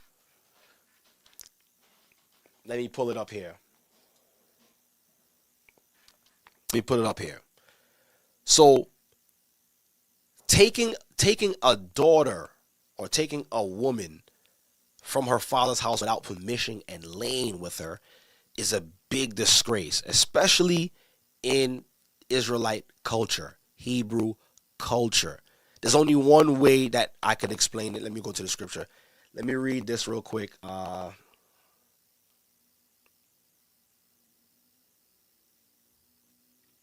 me go to Leviticus. Because like we said, dating only does one thing. And I'm not going to say there wasn't some successful marriages in the world that happened because you dated. Yeah, but it could have been done better.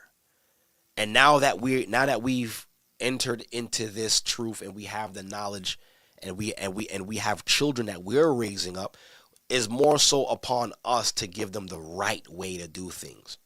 Right? Let me pull up this scripture for you guys real quick. Where are we? I said Leviticus, right? So let's go to Leviticus chapter 21. Like I said, we gonna do some reading just to get the answer. Leviticus 21. Let's see. Let's start at verse.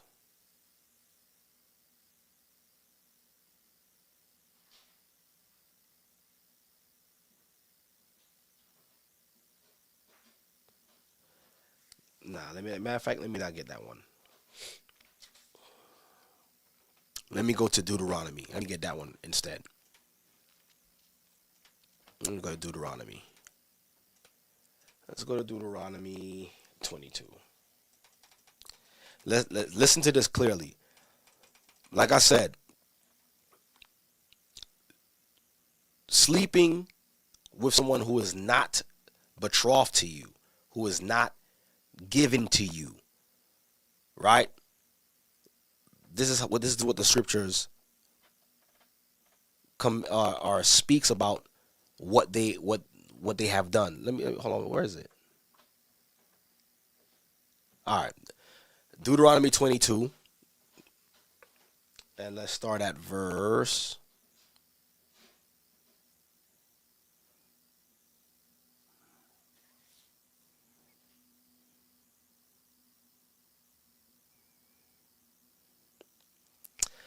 Let me jump up.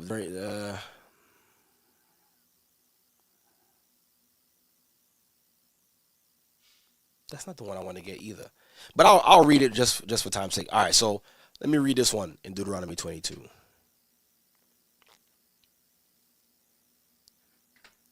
And this is talking about the dowry as well too. So Deuteronomy 22.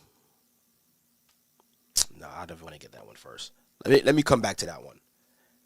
This is exact. Let me get you the exact one I want to get, because I also want to read a definition so you guys could get an understanding of what I'm saying.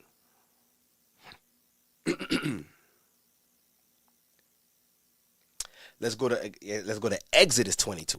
Then we'll come back to Deuteronomy 22. Let's get that one. Exodus 22. So now look at this, y'all.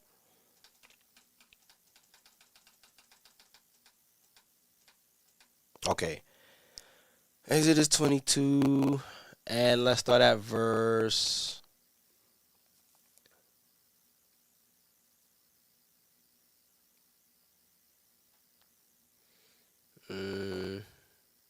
Okay. All right, let's start at verse 16. All right, look. Deuteronomy 22 and verse 16, right? Listen to this clearly when it comes to what happens if a man approaches a woman without first speaking to the father, because we already got the example from Genesis 24, right? Genesis 24 on how the steps goes when one is interested in someone, right? He would have to speak to the father. The father would have to give the approval, and then it would be, everything could continue. Excuse me. There's two processes. We have what's called the betroth stage, where it's actually called there's two stages of marriage.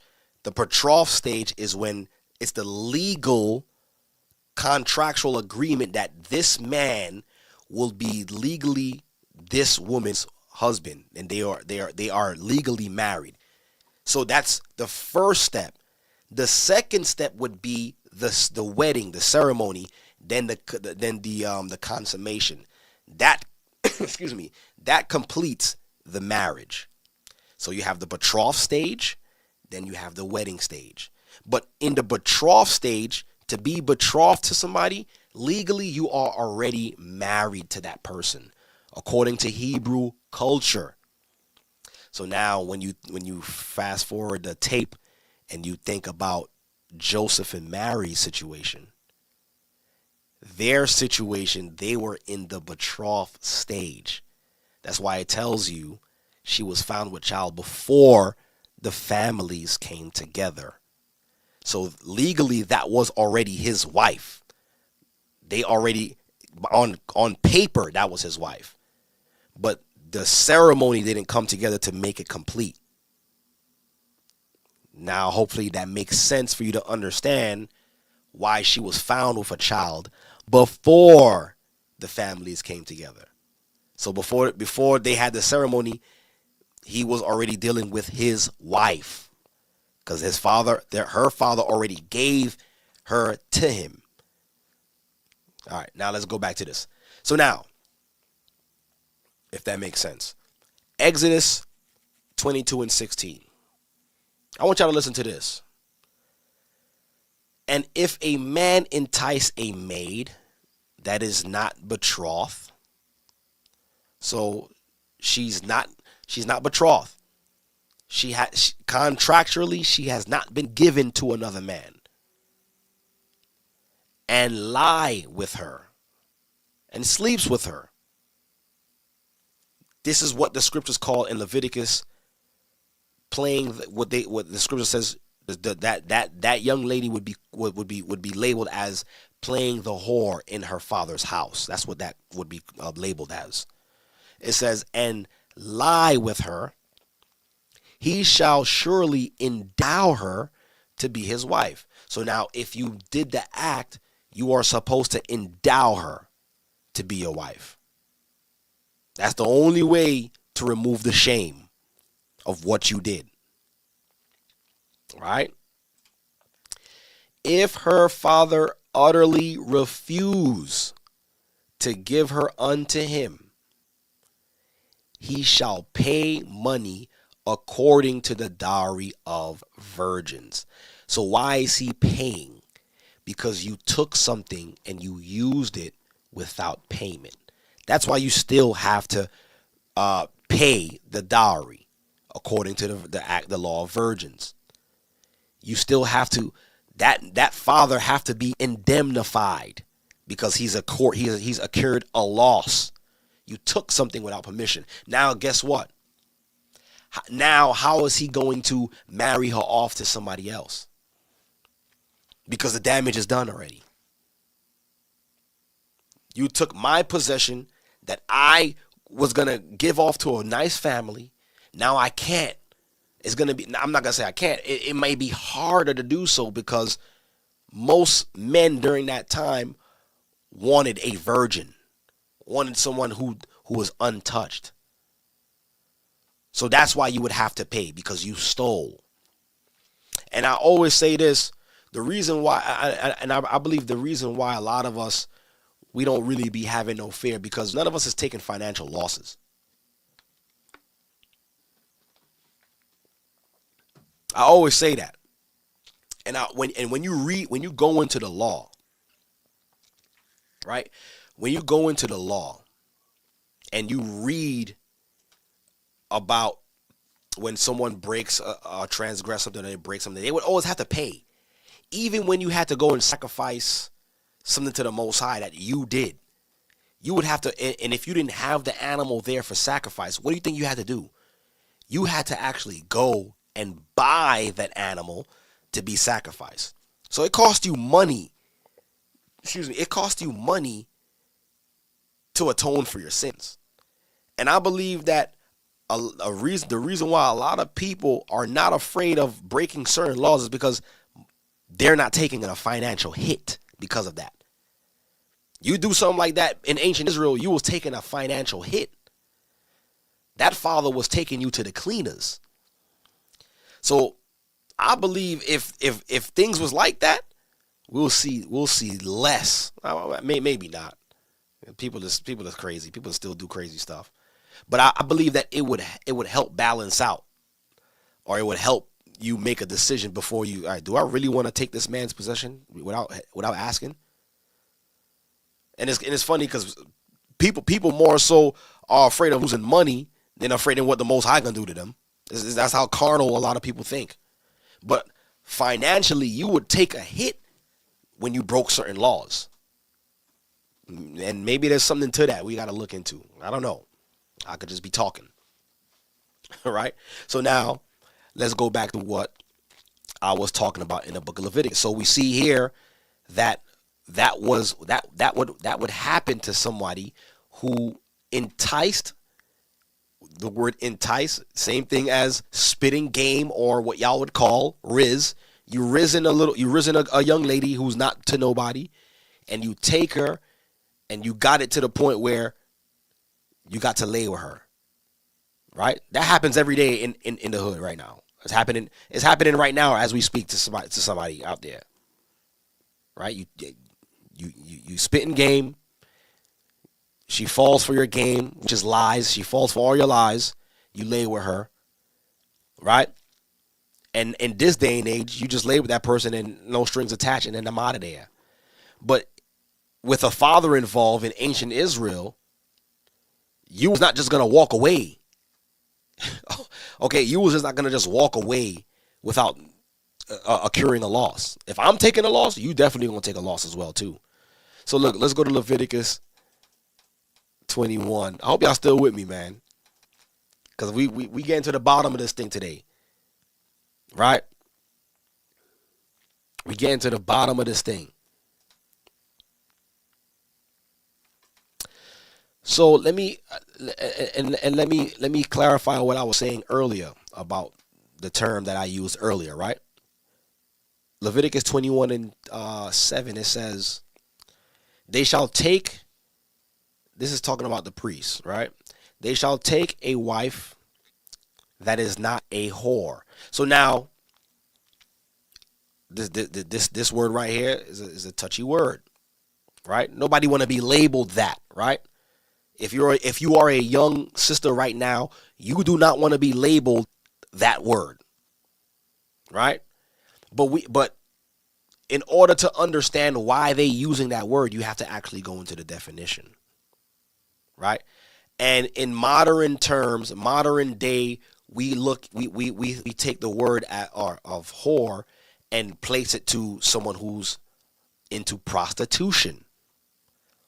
I'm going to actually show y'all the definitions, and then it's going to make more sense why they use this particular word. Right? So now, follow me. It says, they shall not take a wife that is a whore, or profane, neither shall they take a woman put away from her husband, for he is holy unto God.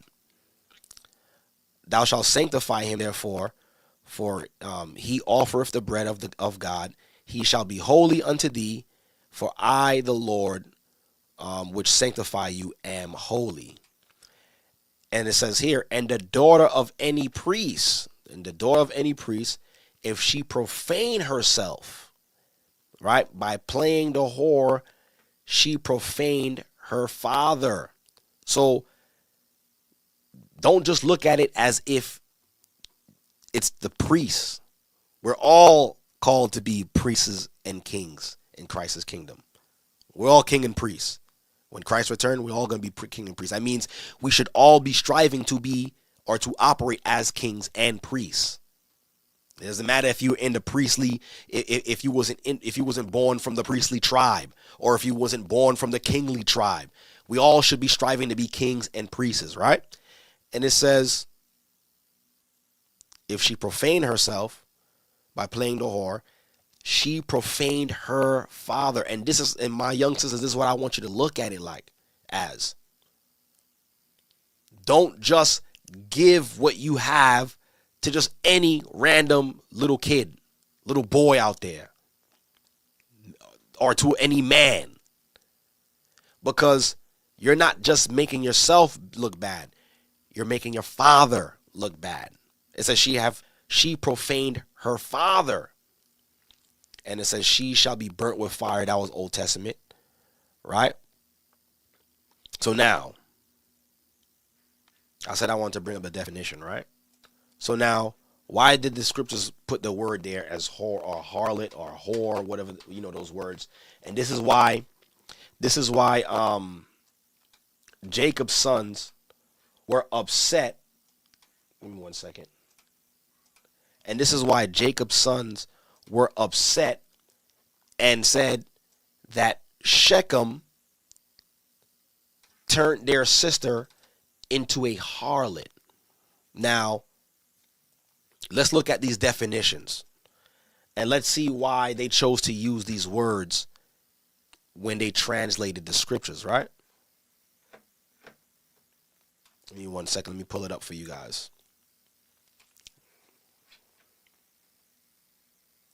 Let's go to the dictionary. And sisters, my younger sisters, I want you guys to really pay attention to this. Really understand. Because it's deeper than just you getting satisfaction or you think he's cute. It's deeper than that. You got to have more self-worth. You have to value yourself. You need to value yourself. Don't fall for his riz. Don't fall for his game. Because he told you he liked your hair when you put it back. Who cares? Don't fall for that. And this is why it's very important as fathers, if you have daughters, you have to love them first. You got to show them what love is. You got to make them feel loved. Because you know why? A lot of these sisters, hold on, let me put it back here. Right? A lot of our sisters. Hi, we're visible. I'm sorry. Let me put it on the screen. Where am I? Okay? Because a lot of our sisters, all they looking for is love. See? They looking for love, but they're looking for it the wrong way. You're not going to find love in a random date. It's not going to happen. And they're just looking for someone to love them. Now, can you imagine if they was brought up in a home where they already felt love? Can you imagine? It would be impossible for some snotty-nosed, nappy-head, ashy kid to come and to spit game to her. She would never fall for it. So now, like I said, I want to pull up the definition here, right?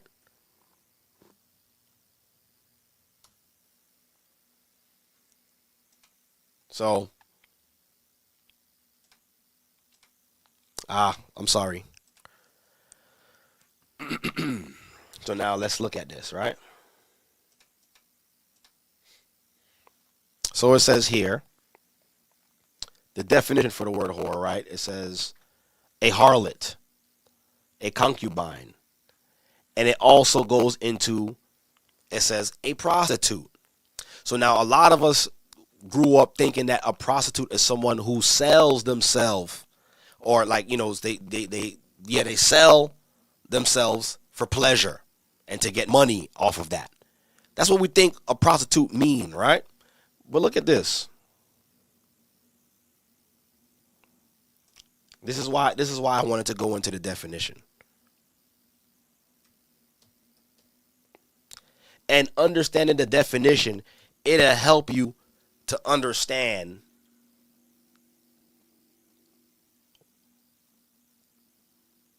right? It'll help you to understand the words even better. So that way you can stay far from it. So now look at this. And I actually looked this word up and I'm like, yo, this is crazy. So it says prostitute. It says, look at this.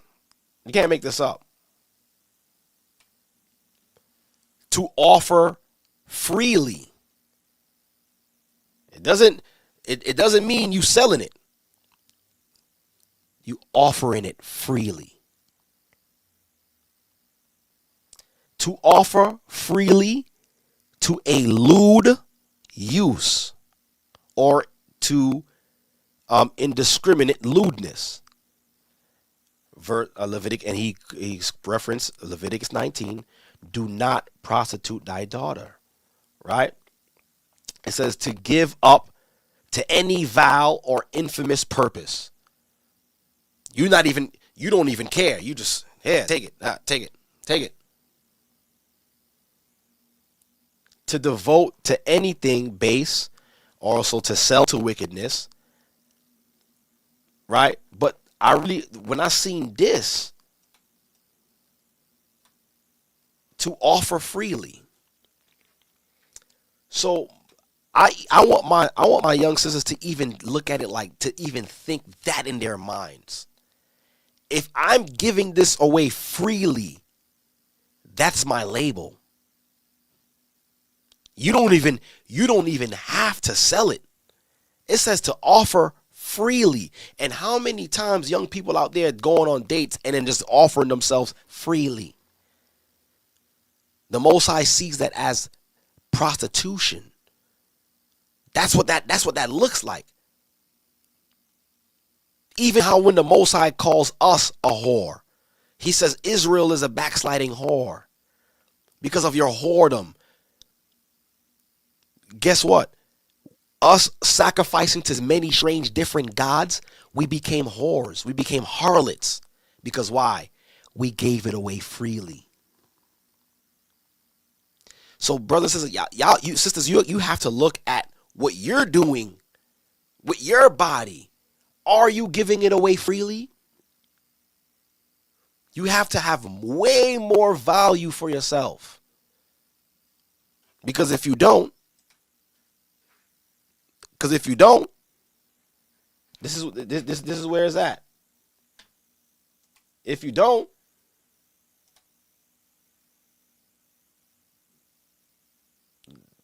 all right, you're gonna end up on one of these shows looking for Neil Chopper. I don't even know what that name even means.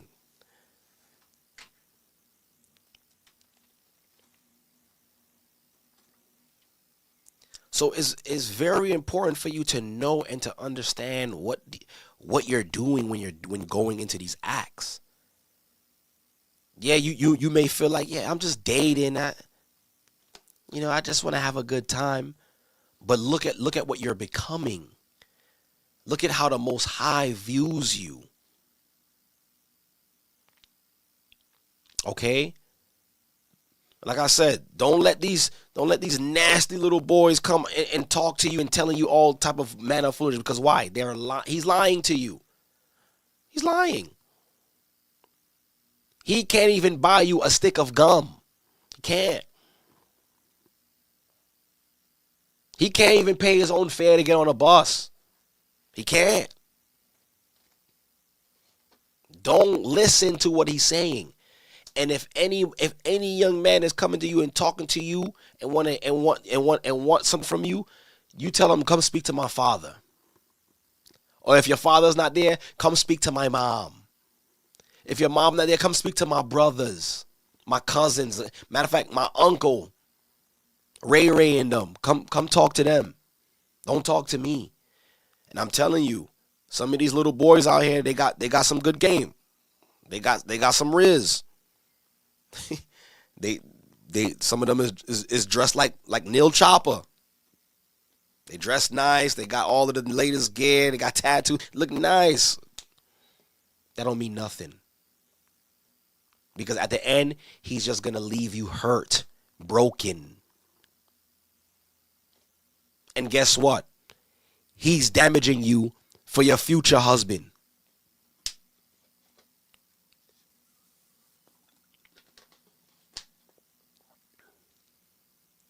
Okay? He's damaging you for your future husband. He don't love you.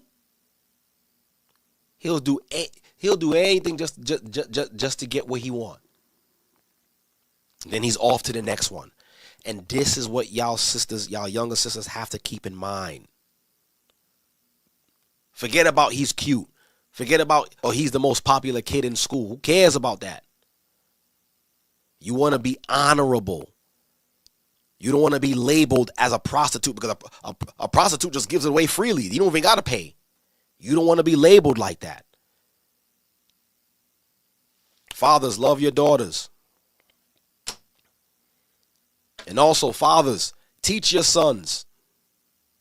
Teach your sons to withhold themselves.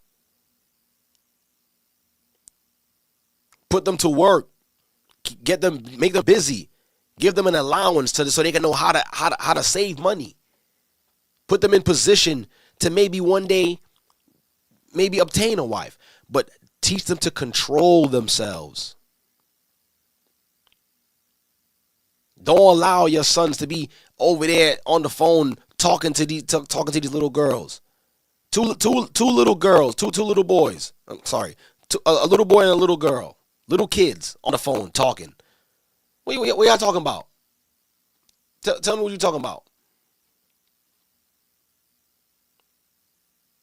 You ask them, do you even know? Do you know what the price of gas is right now? Like, the price of gas? Why I need to know the price of gas? Yeah, that's what I'm worried about.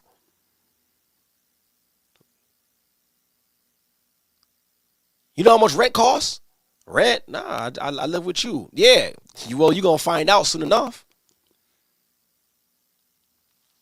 I'm telling you. If you're not ready for marriage, you shouldn't be entertaining anyone. Especially these younger brothers, man. I really wish I had a lot of this information that I got right now. Granted, once I got the information, I started to take the steps to do things the right way. But it could have been better. It could have been better. But a lot of these young people right now just want to go into courting. Just want to talk to a sister. You courting for? What you gonna give her? You gonna put her in a room? What are you doing? And we got to do better as a people, man, because we see the long lineage of what we came from and how things was done. And we really have to go back to that. This dating thing is out of hand. Turbo, what they call it? Speed dating, turbo dating, blind dating. All of this is foolishness because nothing's going to come from this, man. It's not. We just creating fornicators and harlots. That's all we creating out of dating.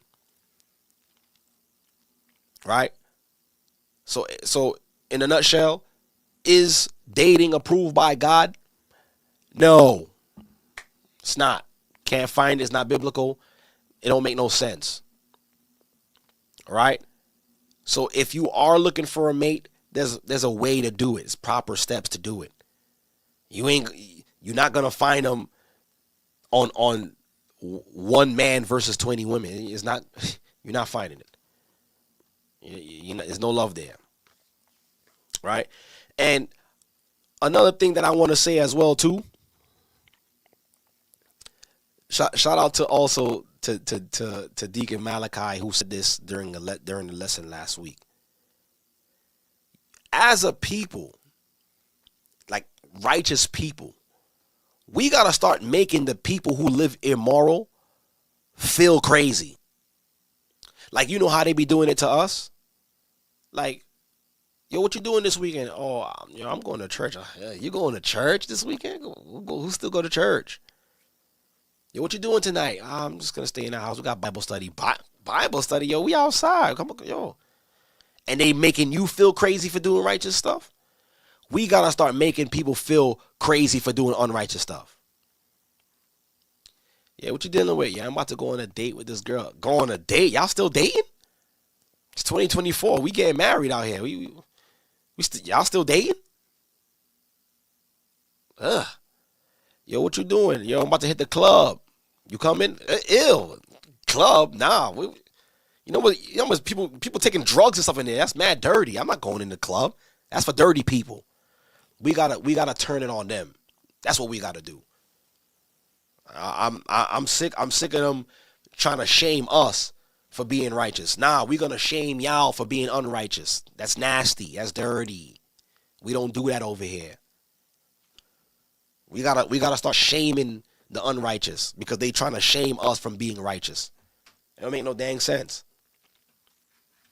You know what I'm saying? We're gonna take a quick break real quick, right? What is this? We're gonna take a quick break real quick.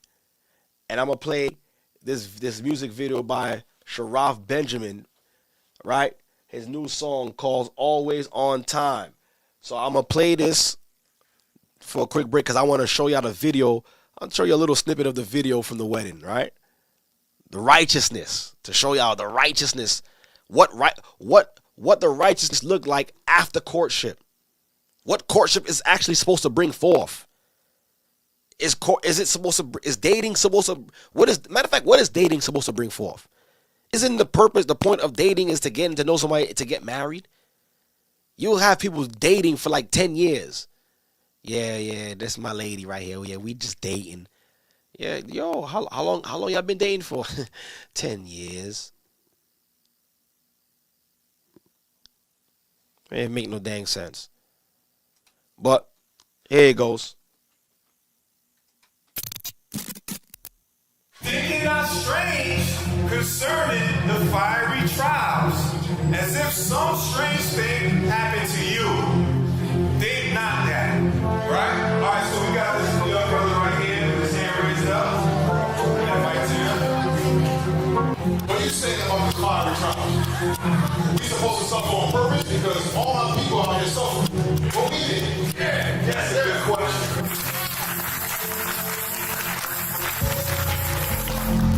All praise to the Most High God, the higher. The great I am higher. This is the Born of Levi experience on GOCC Media. For the Most High God, I gotta make some time. Give thanks for the rain and the ray sunshine. Though me heartache sometime, I wanna escape sometime. But the blessing never late, man, no, always on time. I feel go and hold the faith, elevate and climb. Man, I feel radiate and shine. My father never late, always on time. The food in my plate, always on time. When I pray for get a break, always on time. The enemy is at the gate, always on time. Temptation too great, always on time. For his name's sake, always on time. Sing it loud, Jake. Always on time. Me now bow to Satan. Now give up, man, I stay strong. When I keep every promise me the rolling on me and the most I rather wait on. The Father give me the weapons me attack life. Wisdom and courage, man, I pack tight. When I strap light, nah stop fight. You won't roll the most tight, got it locked tight.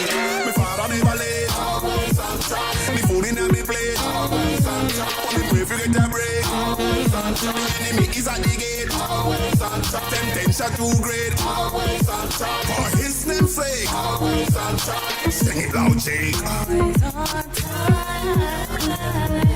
But rejoice, and as much as ye are partakers of Christ's sufferings, that when his glory shall be revealed, right, ye may be glad also with exceeding joy. So when we go through those sufferings, the same way Christ went through his sufferings. You got a question?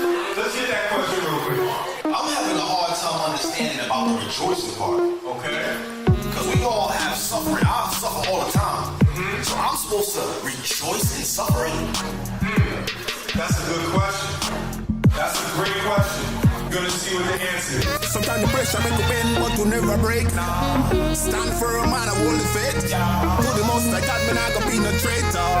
No power greater. So praise him, praise him, praise him, praise him. All day, all night. Praise him, praise him, praise him, praise him. Alright, alright. I gotta make some time. Give thanks for the rain and the rain sunshine. Tell me how to take some time. Yeah, I wanna escape sometimes. The blessings of a lake. Always come time. As we go on all the faith. Elevate and climb.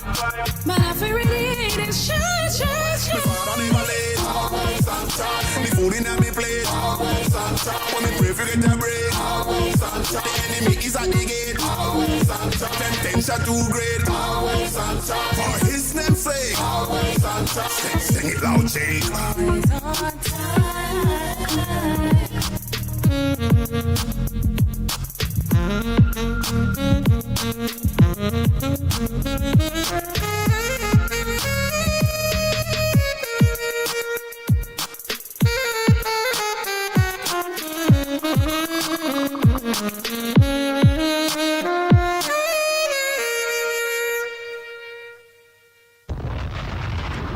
Yes, yes, yes. That was Always on Time by Sharaf Benjamin featuring Alia, and we had my man, my man Eric on the sax at the end.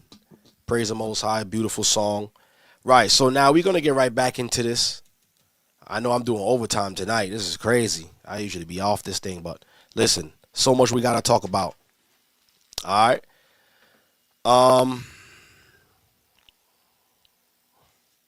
Let me put this. Hold on. Did I do this right? Hold on.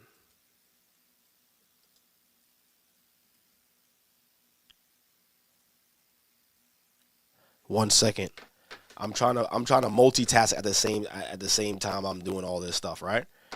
I'm trying to multitask. Give me 1 second. I'm gonna put up the Zoom link a little bit. I know there might be some questions. You know what I mean? And I just want to make sure that everybody get a chance to speak, right? Let me put this out there. All right. So the Zoom link is in the chat, and I will start the Zoom pretty soon. Like I said, I wanted to play a video, right? Just to show y'all what a righteous marriage looks like.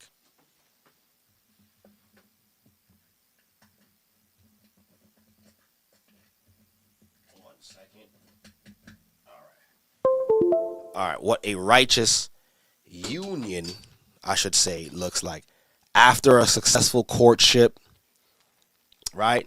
After doing things the right way and following protocols and approaching the father. And the one thing I want to say too, this is why it's very important for us to honor the fathers in when it comes to marriages, because the father of the bride, or the father of Sister Zaire, right? He's not in the church. He's not in the body, right? Both her parents they're not a part of the church.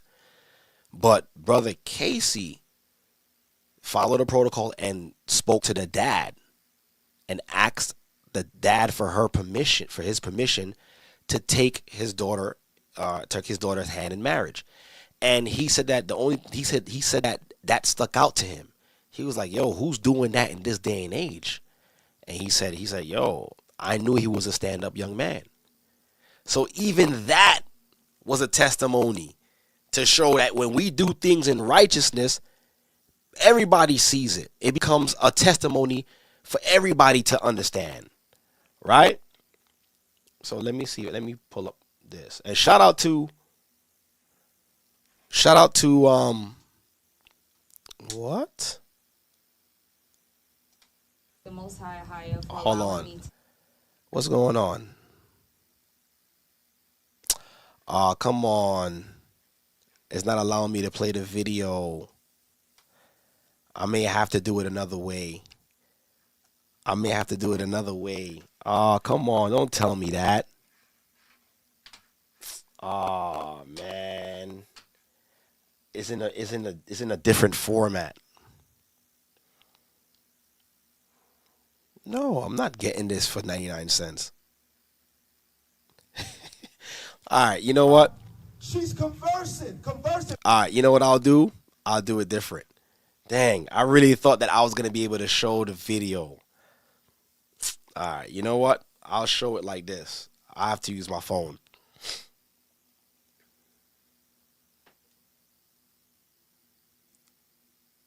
And like I was saying, shout out to Deacon Alex from upstate New York, who performed the ceremony, and it was very beautiful, very, very eloquently broken down. But let me see, can y'all see it? Yeah, matter of fact, yeah, y'all gonna have to watch it like this. I'm sorry, y'all gonna have to watch it from my phone. So let's watch it together. So I want y'all to see what this looked like. She's conversing. Conversing means to be familiar. Understand, wives, if you are a wife in the audience, get familiar with your husband. You can tell when something's wrong with him, and you know how to fix it. She's conversing with God. Read. She magnifieth her nobility. Come on. Yea, the Most High of all things himself loved her. The Most High God loved the Ruach, which is the mirror image of him, the Holy Spirit, the feminine spirit. Just like Casey loved or loves, Zaire. Verse 4. For she is privy to the mysteries of the knowledge of the Most High. Read it again. For she is privy. She's privy means that she knows things about Zaire, about Casey, that nobody know in here. And that's her business to know, because she understands and will never take that to throw it back in his face. Come on. She'll take that, digest it, and build him back up. Read. And a lover of his works. And a lover of his works. The good, the bad, the flaws, and all. Come on. All right. That's what I wanted to show, that part. And I think I got a little more. Served in the church. You wanted to help out. Their vows. Cleaning the church. Sweeping. And serving. And it's because of your humility. It's really what attracted me to you. Y'all heard that? We courted for 4 years. And over the course of that courtship, I learned so much about you. Which is why last year, May 7, 2023, I asked you to be my wife. Zaire, without a shadow of a doubt, I know you are my rib. Come on. If I am Adam,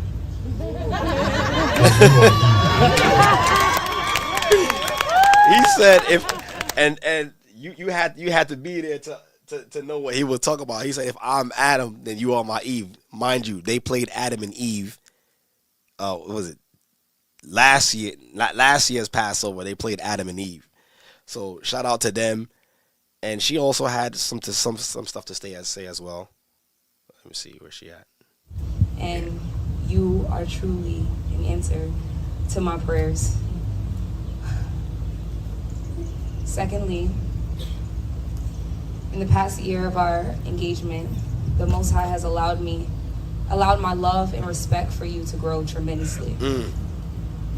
your leadership, your strength, discipline, dedication to the Most High and our Lord and Savior is unmatched. The example that you set, words can't describe it. I can't wait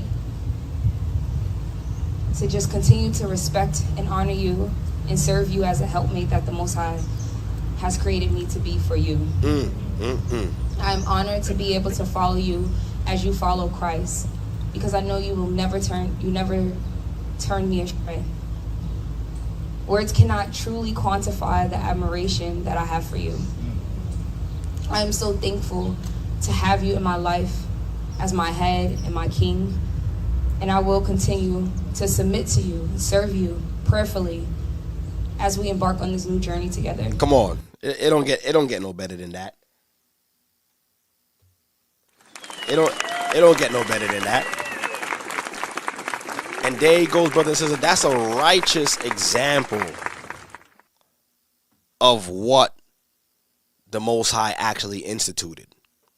Not this foolishness that we see going on online and people dating and having 3, 4, 5 partners. And listen, that's all the work of the devil. I'll tell you that right now. That's all the work of the devil. All right? And don't feel pressured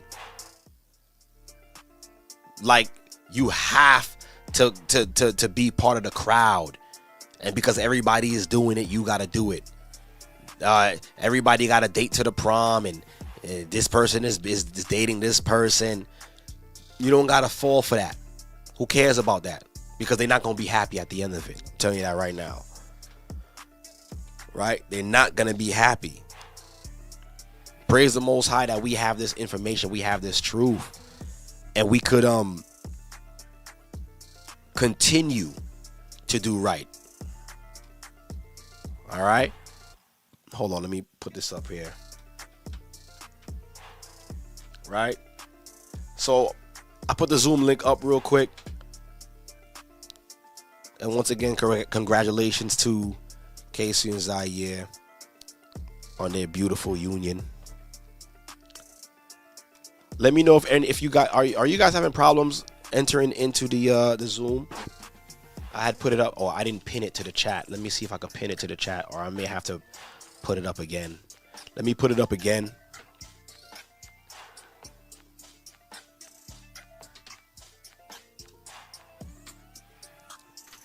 Let me put it up again. Right, just a little bit. Nothing too long-winded tonight. Well, I am a little long-winded. I'm past my bedtime too, matter of fact.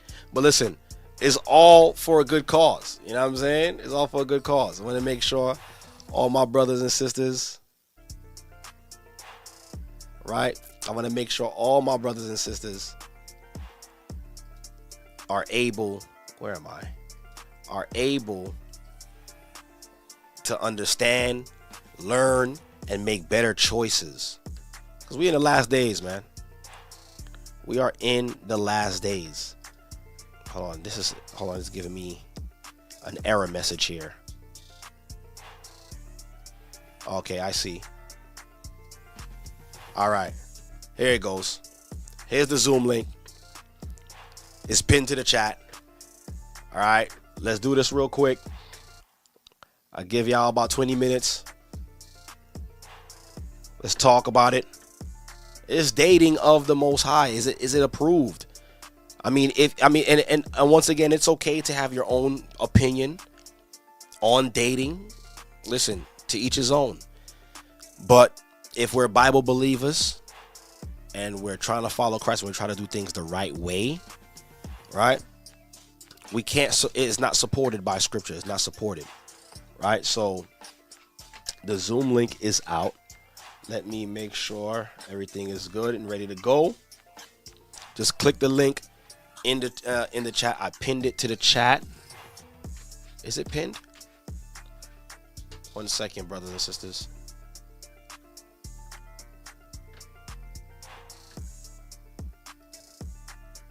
Oh, the link is pinned. Okay. So the link is pinned. Yes. Join us. If you have any questions, I'll go through the chat real quick. Go through the chat if there's anything that I can answer in the chat. If not, I mean, the chat been going crazy.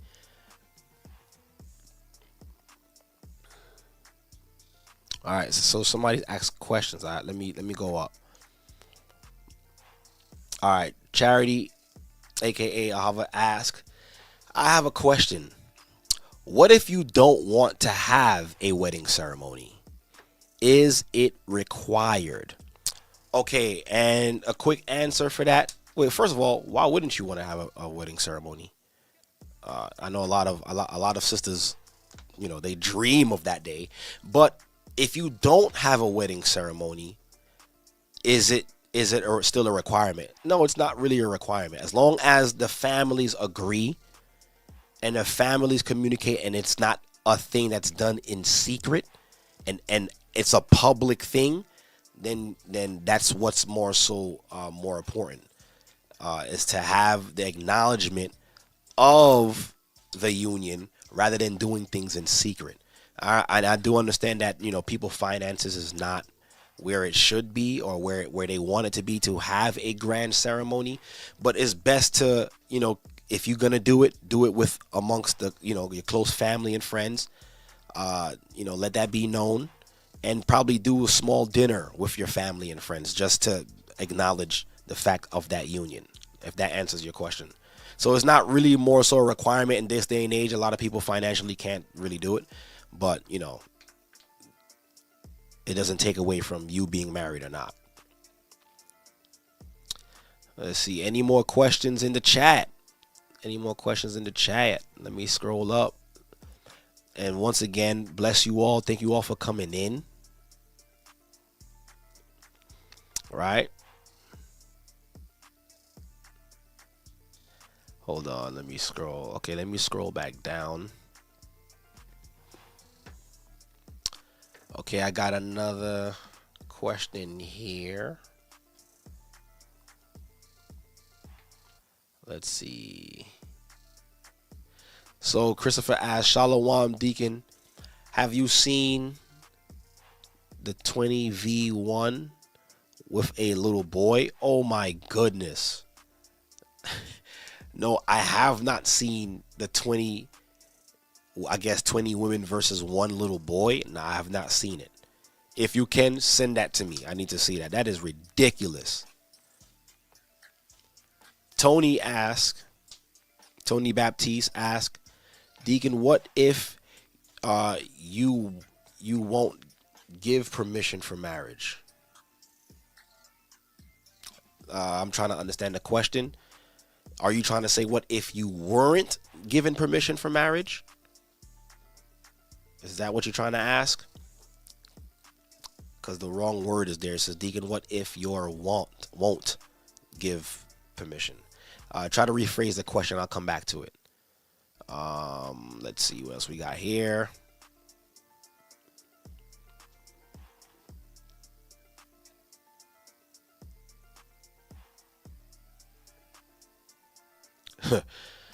Fred says some people finance their wedding with others. Be careful when someone who didn't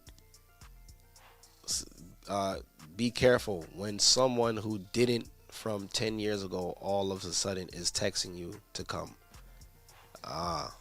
Okay. I guess looking for help for donors, I guess. Okay, somebody says they're unable to join the Zoom. Try to see if you could join the Zoom now. I got it pinned to the chat, so you should be able to click the link. If not, I don't know what's going on. Okay, you said you just sent it. Another question comes in. It says, can a person just choose to serve the Most High and not get married? And the answer is yes. Yes, you can. The scriptures calls that you would be a eunuch. That's just all it is. You're not physically a eunuch where you're castrated yourself, but you can become a eunuch for the Most High. Paul was a eunuch for the Most High. Paul became that. And there were women in the church who dedicated themselves solely to the church, like how in the Catholic Church they use that term as a nun. Yeah, so you can dedicate yourself to the Most High and not want to be married. You will just be considered a eunuch for the Lord, if that answers your question, right? Another question that comes in, it says,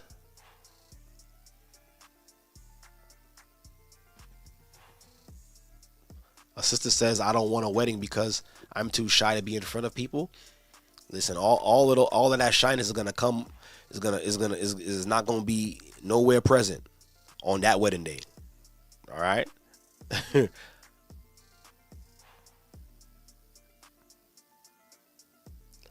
Sis Yaholam says, some brothers choose to date outside the body, I guess thinking they can change them. And in a nutshell, you not changing them.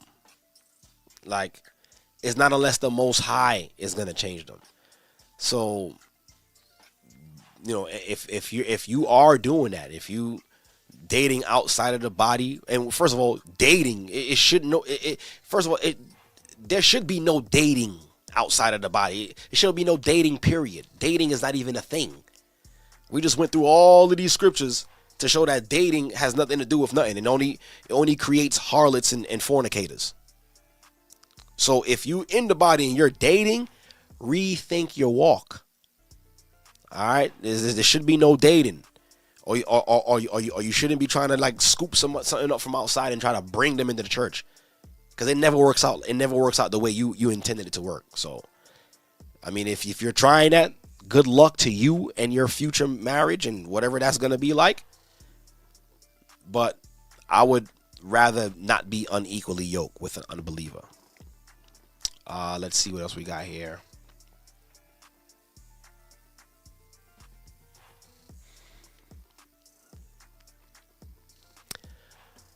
Someone asked, Rouge asked, is not getting married a sin? No, not getting married is not a sin. It's not a sin. Okay, if you choose not to be married, it is not a sin. Okay, but if you don't want to be married, you just got to find out what you're going to do with your life. Either live for the Lord, or, you know, what the case is. But it's not a sin if you choose not to be married. Okay, it's not a sin if you choose not to. I'm gonna read this one off, and I got someone in the chat. It says, will it be wise if you date someone with kids, or either side, men or women? I mean, at that point, it's to each his own, right? I'm not gonna tell you, yeah, nah, you shouldn't do that. That's crazy. You know, it's to each his own. It's to each his own. Everybody's circumstances is different. Not everybody's circumstances is the same. You know, but it's all your preference. It's all your preference, because when it comes to that, you also got to keep in mind, you know, the children's either father or mother. Are they still present? What's the relationship with that? Is there going to be any issues when it comes to you being around this person and their children? So these are the things. These are conversations that you would have to have with the potential mate, right? So, but I'm not going to say if it's wise or not. You know, it's to each his own. But you have to factor in a lot of the backdoor stuff, right? Also got here, I'm gonna try to read some of these off before I go to the call. It says, Ali Flo says, can we have a courtship class or program for singles? What actions to take for courtship before, during, and after courtship? And that is very, very, very, very, very great. A very, very great point. But I know that in every church there are protocols when it comes to courting, and your leadership should have the contract that's drawn up as far as what is expected during a courtship. But you know, I'm gonna keep that in mind, to have a class or a program for singles. That's very smart. I'm gonna write that down. I like that, because no one have ever said that before. Believe it or not, no one has ever suggested that. Let me see that real quick. Let me write that down real quick. The courtship class. That is amazing.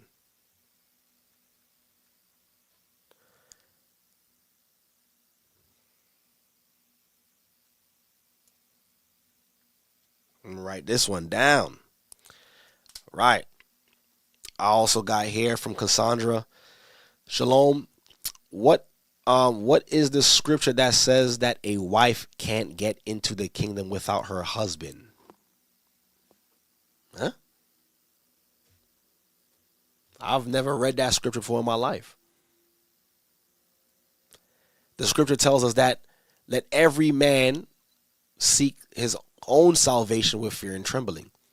So when you're standing in judgment before the Father, you're not going to be standing there with your husband. You're going to be standing there by yourself. Every man, woman, and woman on this earth will be judged separately. Not as a family, not as a couple. You will be judged on your own. But maybe you may be referring to the scripture that where it talks about where women will be saved in childbearing. Maybe that's what you're referring to. Maybe. All right. So let me go to the call real quick. I'll come back to the comments, because the comments is really good. Y'all have some really great questions on the comments. I have here real quick. All right, I got Jordan Anderson on. You can unmute yourself.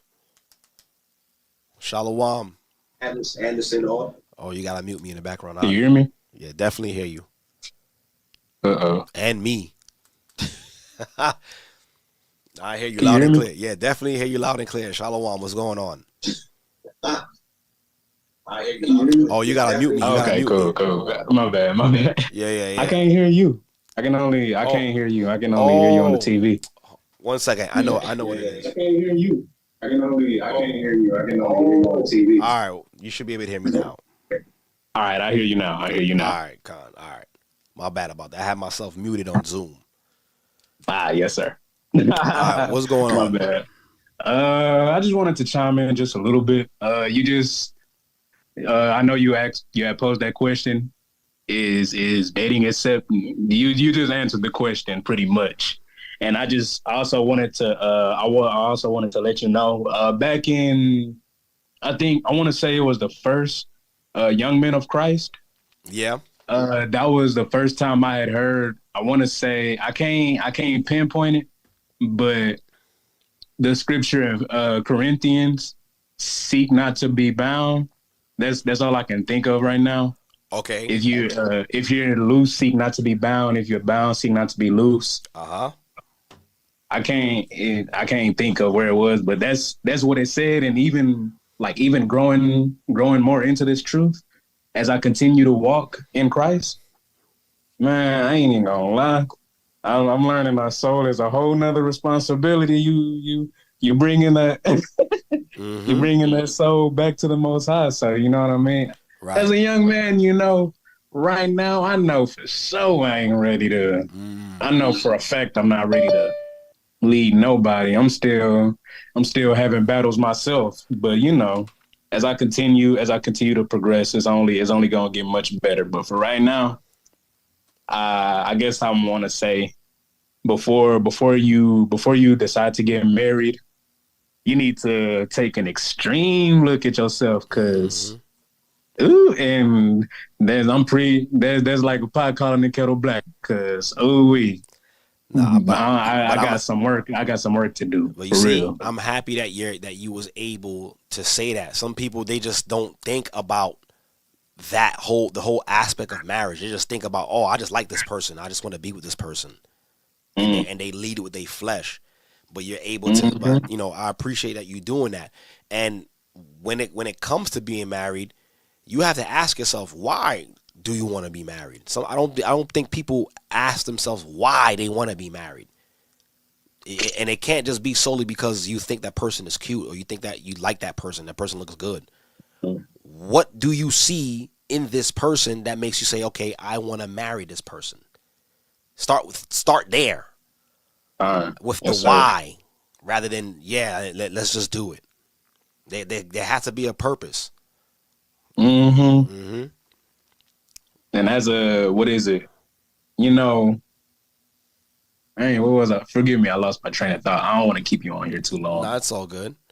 I'm also learning, it's not, of course, we all want a wife or whatever, and vice versa. A sister wants a husband. But I've also learned that flesh, it's mainly the flesh that wants to, you know what I mean? Like, it's the flesh that wants another mate with you. Yeah. We as we continue to seek wisdom, as we continue to seek how we please the Most High, ultimately, it's always that flesh like, nah, go try and find your own wife, homie. You don't want to do that right now. Go ahead and try and find your own wife. So with all that being said, I'm gonna just leave it there. That's pretty much all I wanted to say. I praise the Most High. I appreciate you calling in the water for that. Yes, sir. Yes, sir. Shalom. Shalom. And that's the question too. What is the purpose of you getting married? Not just, I just want to be with this person, right? So let me go back to the comments real quick. It says here, Charity also says it has nothing to do with finances. It's for other reasons. I would never elope, like not trying to be secretive, but I don't want a ceremony. I mean, to each his own, but you would have to discuss that with your future mate and discuss that with y'all families and see what they propose, but to each his own. I think I read this one already where it says, can a person just choose to serve the Most High? This thing just jumped out of nowhere. I lost my spot. I wish there was a better way to do the comments because I'm missing a lot.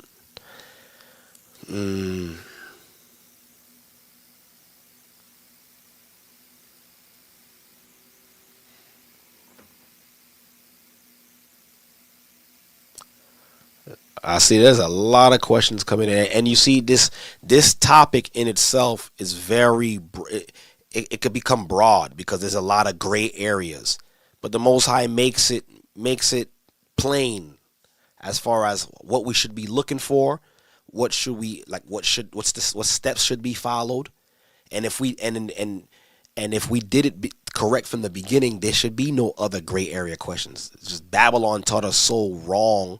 You know what I'm saying? But it is what it is.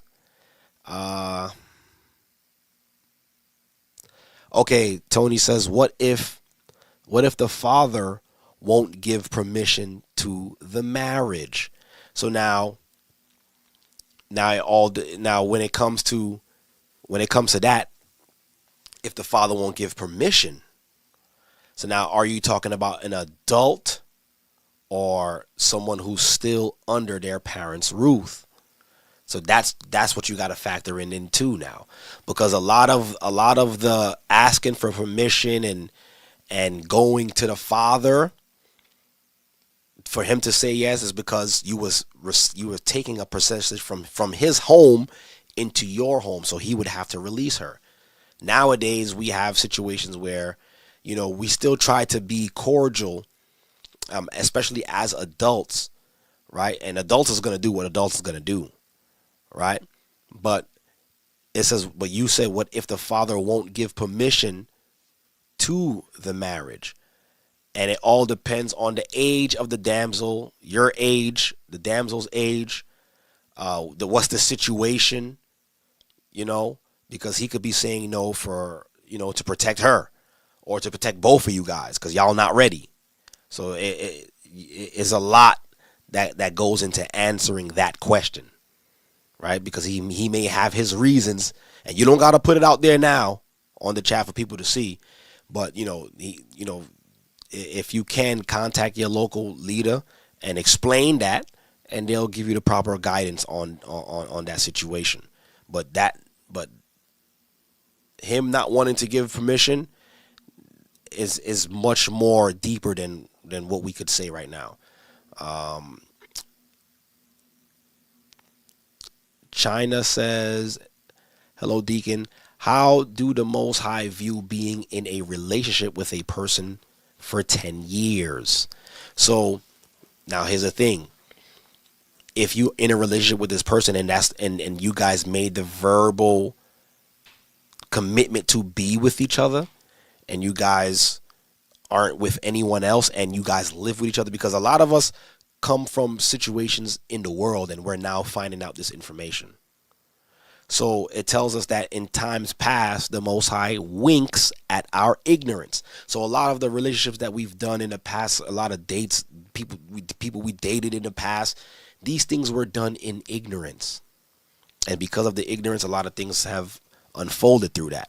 But if you've been with somebody for 10 years and you're still with that person now, and y'all have a family, and y'all have children, and y'all pretty much married. If y'all live together, y'all just didn't go through the proper steps, but y'all married, and you might as well get the papers to get it done. So if you was in a relationship with somebody for 10 years and you're still with that person and you're following the truth, he's following the truth, he or she, whatever the case is, y'all following the truth.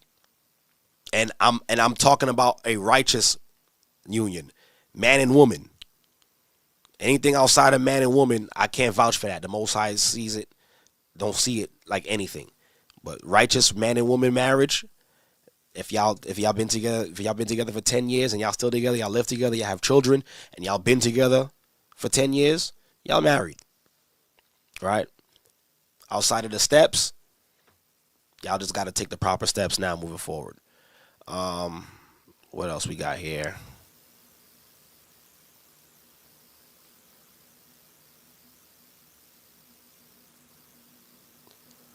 I'm a young man, 19 years of age. All right, you 19 years old, brother, focus on getting yourself together. A woman is going to come. A wife is going to come. If it's in the Most High's purpose for you to have a wife. But focus on you, build yourself up as a man, focus on the Most High, and if a wife comes through that, you focusing on the Most High, then all praise be to the Most High. But you will be prepared to find a wife. Right? Hopefully this broadcast broaden your understanding on that, being 19.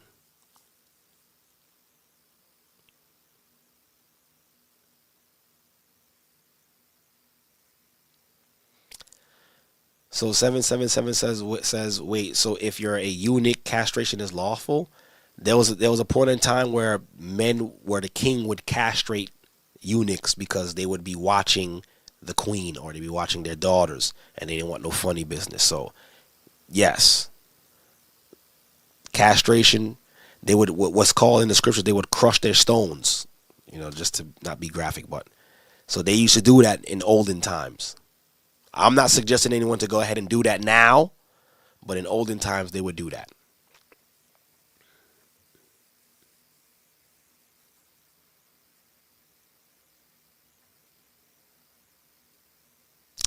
Okay.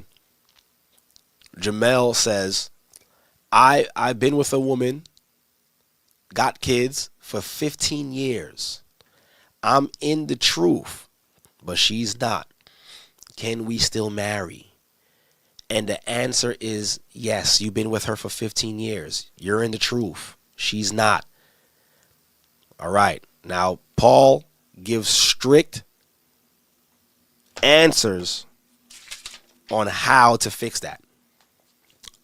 let me bring you to the scripture. Let me read that with you, Jamil. If you're still on, I want you to get your Bible and let's go to 1 Corinthians chapter 7.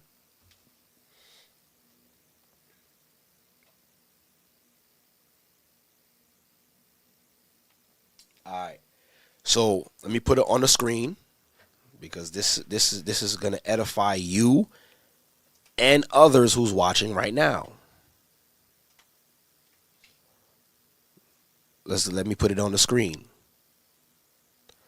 Let's go to 1 Corinthians chapter 7. And let's read what Paul says. Let me start at verse.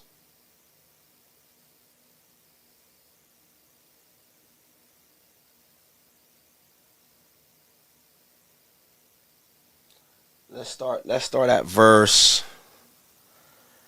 Let me see where I want to start. Let me start at verse 6. No, matter of fact, let me jump down. All right. I'm gonna start at verse. Start at verse 9. Right.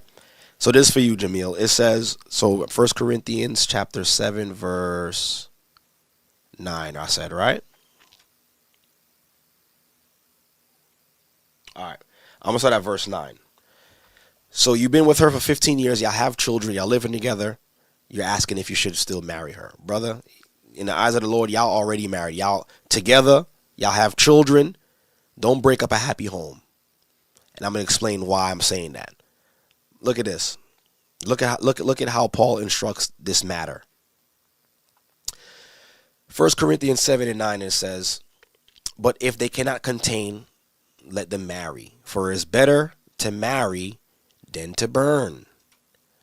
And unto the married I command, yet not I, but the Lord. So this came straight from the Most High, straight from Christ. Let not the wife depart from her husband. But if she depart, let her remain unmarried or be reconciled to her husband, and let not the husband put away his wife. Listen to this. But to the rest speak I, not the Lord. If any brother have a wife, listen to this clearly. If any brother have a wife that believeth not, she's not following the truth. She don't know anything about Yeshaya. She don't know anything about Ahaya. She don't know anything about Passover, the Feast of Unleavened Bread. She don't know anything about any of this stuff. And she be pleased to dwell with him. Meaning she has no problem still being with you. You being in the truth. Let him not put her away. You see that? Crystal clear. Just because she's not following the truth and she don't understand what you understand, but y'all been living fine with each other all these years. Now, all of a sudden, you found the truth and she don't believe. You want to get rid of her? Nah. Paul says, let him not put her away. Why? And he also says, and the woman which hath an husband that believeth not, and if he be pleased to dwell with her, let her not leave him. Why? For the unbelieving husband is sanctified by the wife, and the unbelieving wife is sanctified by the husband. Else were your children unclean, but now are they holy. So because of your belief, brother, because of your obedience to the Most High, and you're in the truth, and you're learning, and you're washing and making yourself clean, your children and your household is covered. She's covered under you. You being the head. So you're the head of that house. Your family is covered because of your belief. So because she's not in the truth does not mean you shouldn't marry her. Unless she's unruly and she's doing all type of manner of craziness behind your back. But if she, like Paul said, if she still be pleased to dwell with you and she's following your lead, that's a good woman right there. That is a good woman. You don't want to lose her. All right. I'm gonna come back to the chat. I got one here. You can unmute yourself.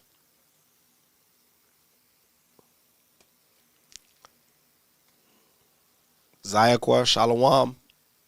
Shalom, Deacon. How are you? I'm blessed. How's everything? It's going well. It's going well. This broadcast was amazing. All praises be to the Most High. And I remember, like, before it had even started, I was thinking to myself, well, I in high school, I was very much so in the vein of like, y'all are doing too much. I did not date in high school. I wasn't even allowed to date. My mom was like, y'all are not going to be doing that on my watch. All praises. All praises. Thank you, mommy. Yes. Yes.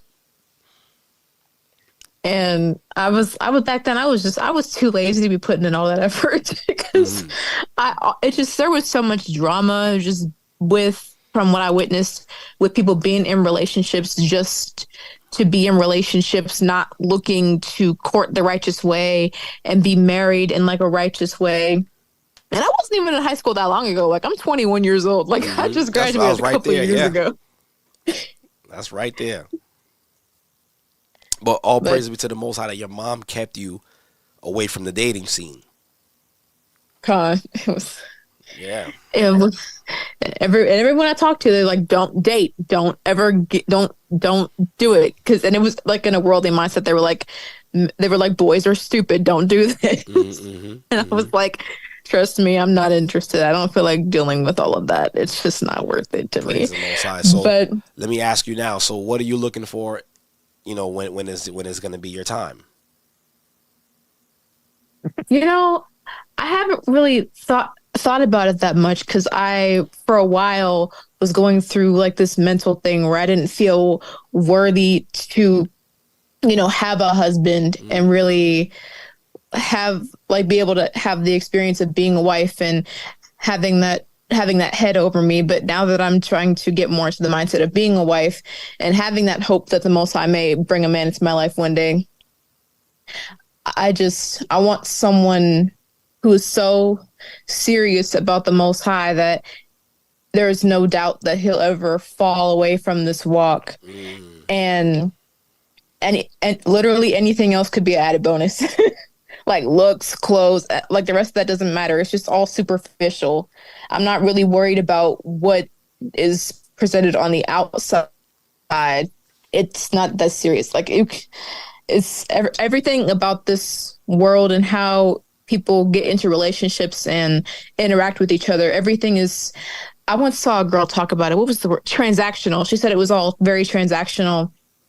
Like that girls look for looks and money. Men look for looks and other unsavory activities, because I don't know what all I can say on here. But it just made me realize I want somebody whose heart is with the Most High before it's with me or before it's with anything else. That's the number one thing that I'd ever desire in a man. I wouldn't be thinking about really much else. Everything else would just have to, everything else I feel like would fall into place. Like, you know, a man who works a comfortable job, keeps me comfortable. That's like second and third tier. I don't really mind all that stuff right away. Well, I mean, but you want to make sure he's able to take care of you and support you. Oh, yes. You know? Yes, for sure. All right. Because, you know, there could be some deceivers out there. Yeah, I love the Most High. And then you ask him what he do. Yeah, I be packing bags. But, you know, what I'm going to say to you is, you know, just continue seeking the Most High too. Continue seeking the kingdom. And if it's in the Most High's purpose for you, it's gonna be there. You know, and make sure you're doing your part, you know, every day, you know, thinking of how you can be a wife, what things you should be looking to do. How would you be a wife? You understand what I'm saying? What can you put your hands to do to help your future family? Start thinking like that. Start shaping your mind around those things and being helpful in all of these things. This is, you know, but, you know, seek the Most High first, right? And keep your mind on him first. All right. All right, my sister. I appreciate you calling in. Yes, sir. I appreciate you taking my call. I was on the struggle bus trying to get into this thing. I seen you in the comments. I seen you in the comments, but I pinned it to the chat, so hopefully, that made it better. It did. I had to go in and enter the code manually. I was struggling. Right. All praises. Well, listen, you got it. You here. All praises. All praises. And I got to ask my seasonal question. Yeah. Listen. Go ahead. I know. The Gen Z, right? Yes, sir. And you know what's so funny? I ain't even gonna lie to you. I literally thought about that today while at work.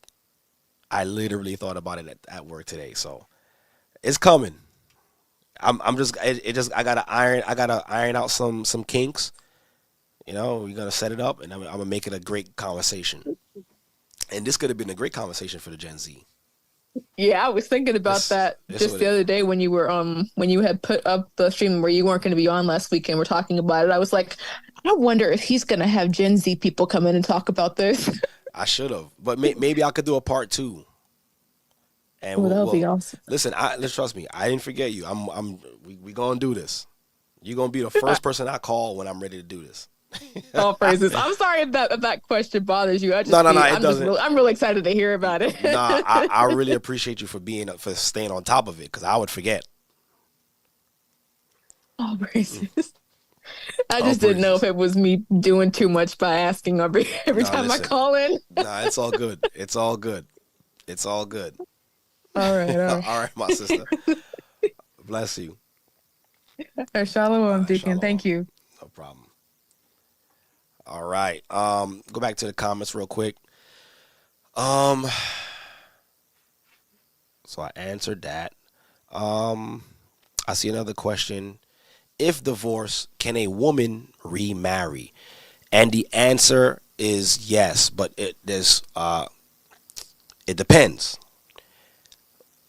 The scripture says all right, so let's say it was before the truth, or whatever the case is. If you were divorced in the world, right? You got baptized in this church. All things have been made new. So you're no longer held by the standard of your old and past life, right? So the answer is yes, you can remarry, but according to Paul, like he says it in the same chapter, 1 Corinthians 7. 1 Corinthians 7. Let me get it for you real quick. I feel like I'm losing my voice.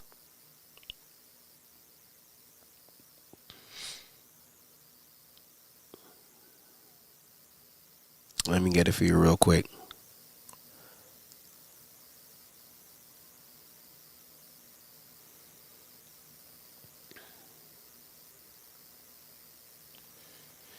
Let me see. Is it in 7?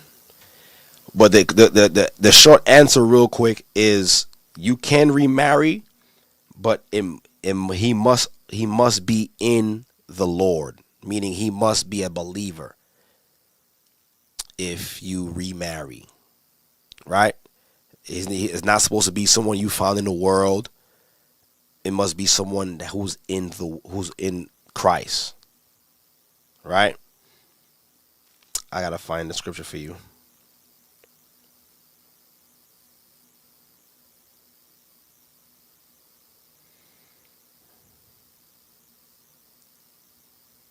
Okay, it says it here. Let me read verse 15. It says, but if the unbelieving depart, let him depart. A brother or sister is not in bondage in such cases, but God have called us to peace. For what knowest thou, O wife, whether thou shalt thou save thy husband? Or knowest thou, O man? No, that's not the one I want to get. Let me scroll down.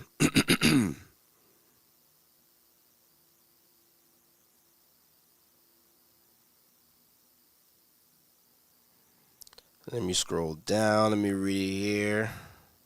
All right, verse 39. Right? It says here, and put it on the screen for you.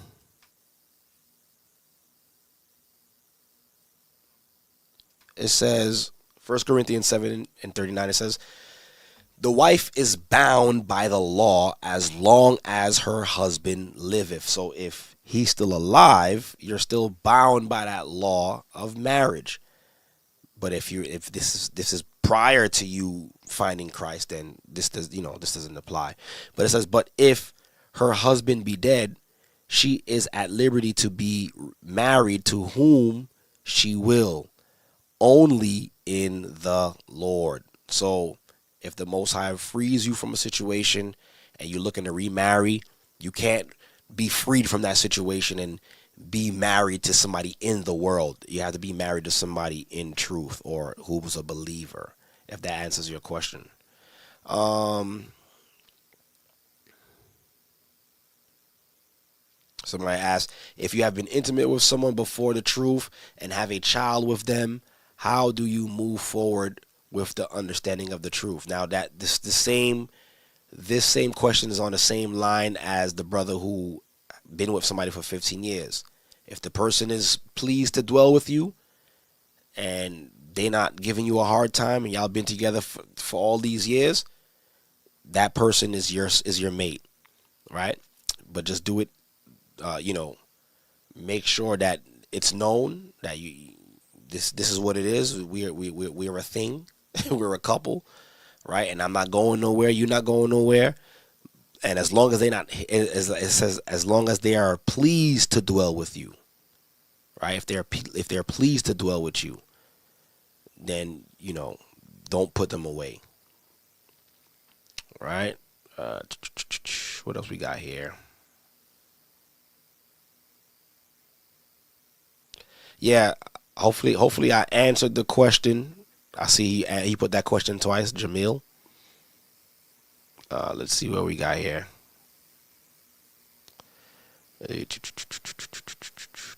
What else we got here? Just scrolling down.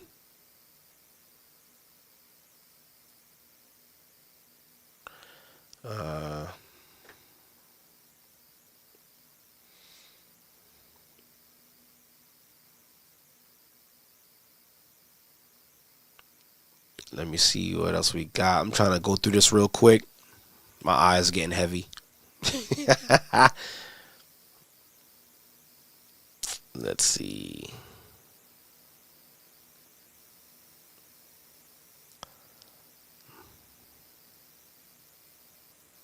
All right. Gotta have a version of first person. Okay, sorry, Jared says, gotta have a vision and purpose first, because why do you need a helpmeet? Help you do what? That's right. Yeah. some brothers just want a wife, but what is she helping you with? Right? All right, here we got Kwana says, what if we have been together for 5 years and we found out that what we were doing, I guess, was wrong? How do we go and about it correctly? The same way, you follow the steps. If you speak to her parents, speak to her father, her mother or father, whoever's present, let them know that you want to take this next step. Because the purpose of y'all being together for 5 years, hopefully it was marriage. Now that you understand that you've been doing it wrong, hopefully you want to go into marriage. Hopefully it's not a situation where you want to just stay boyfriend and girlfriend. Now that you know the truth, now you have to do things correctly. So if y'all been together for 5 years and now y'all found this truth, the next course of action is to start talking about, what are we doing? Are we going to continue to live in sin, or are we going to do things right according to the eyes of the Most High? And like we read earlier in 1 Corinthians 7, it says, he said, if you cannot contain, you should marry.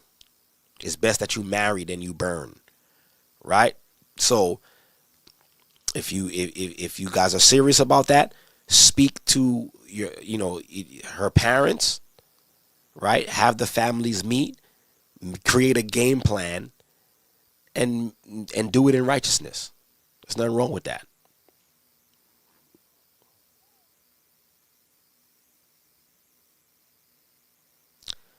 Somebody says, what if there's no church in one's country? Who marries them? That's a great question. I'm assuming you're in a location where there is no church, right? I'm assuming, right? But when you look at it, right, as long as the families come together, that's most important. But now, if you want to get married, if you wanted it to be under the direction of the church, then that's another step that you might have to reach out to a congregation that's close to you and speak to the leadership there and see if they could perform the union. But preferably, it's the agreement between families. That's what is righteous in front of the eyes of the Most High. Your family meets her family, the families agree, and y'all celebrate, and y'all make sure that this is a public thing. It's not being done in the dark, in secret. That's a marriage, brother or sister. Sorry.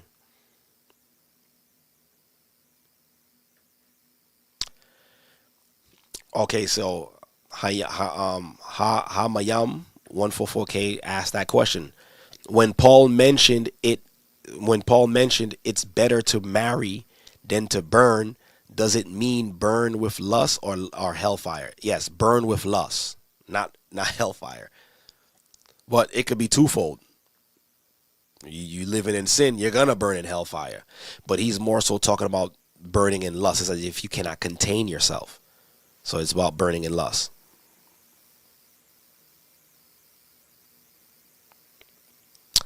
Okay.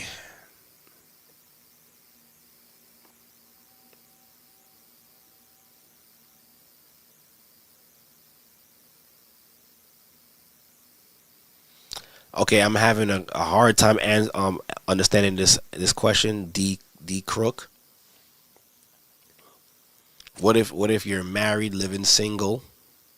What if you're married, living single? You come into the truth.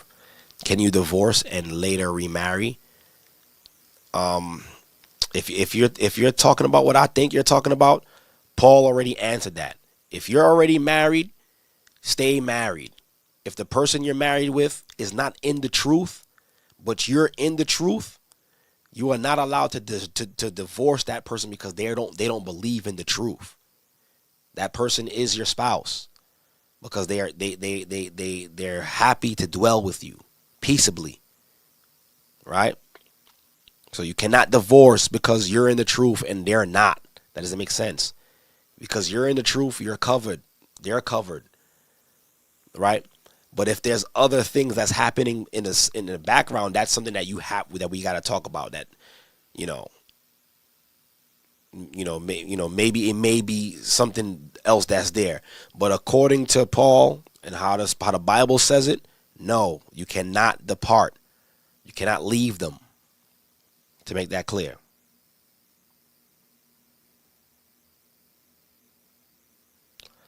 Okay.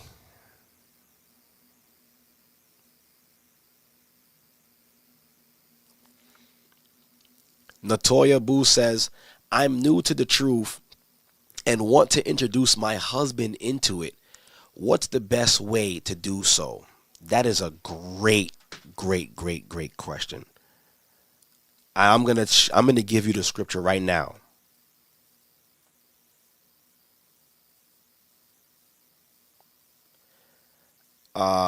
Let's go to 1 Peter. That was a great question.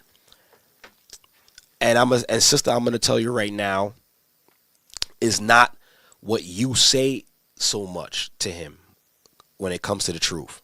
You're not gonna be able to convince him, right? Unless the Most High wants him to see. I mean, you could let him know this is what you're into, whatever the case is, but you can't force him to learn what you're learning. But let's go to 1 Peter chapter 3. After this, I got to come off. I feel like I'm losing my voice. My throat is dry, right? Ain't enough water in the world. Okay, so I'm in First Peter chapter 3, verse 1. Listen to this clearly, Natoya. It says, likewise, ye wives, be in subjection to your own husbands, that if any obey not the word, they also may without the word, you see that? Without the word, be won by the conversation of the wives. So what does that mean? That means the way you're operating around him. Right? He's going to notice a difference in you where you probably used to give him attitude and be snappy. Now you're more calm, you're more gentle, you're more submissive. You're listening to him rather than speaking against him, right? And it says, I'm going to read that again. If any obey not the word, they also may without the word be won by the conversation of the wives, while they behold your chaste conversation coupled with fear. You see that? You're chaste. So that now what that means is you're actually watching what you say. You're not quick with your words. You're more gentle. You're more pleasant. And he's gonna know, it's like, yo, son is different about my wife. Yo, this ain't my wife. What's going on? Like you used to talk back. You don't talk back no more. You being submissive. You catering to me. Like, yo, who's this? Then it's gonna intrigue him to want to know, like, yo, I want to know what you've been doing. Then he'll be watching you. It says he's won by a conversation. He'll be watching you, seeing what you're looking at. He's gonna start paying attention, and that's how you're gonna win him over. Right? So hopefully that's how you can introduce him into the truth. Let him know, like, yeah, I've been going to this church, whatever the case is. I've been watching them. You can let him watch it with you if you want, but he's more so gonna get won over by your actions. Your lifestyle is gonna be the greatest tool to help change him.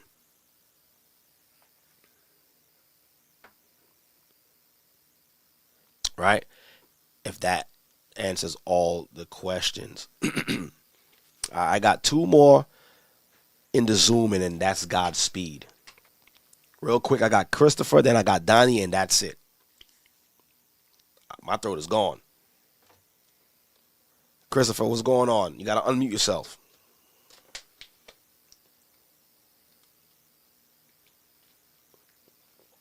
Shalom.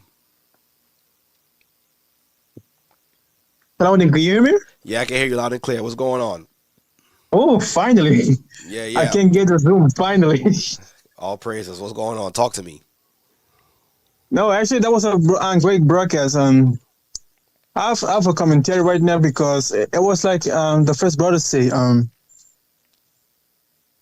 I think, like, I want to be married, but I don't think I'm ready to be married because, right now, it is what it is. We are in the end times, and so there's more dangerous stuff.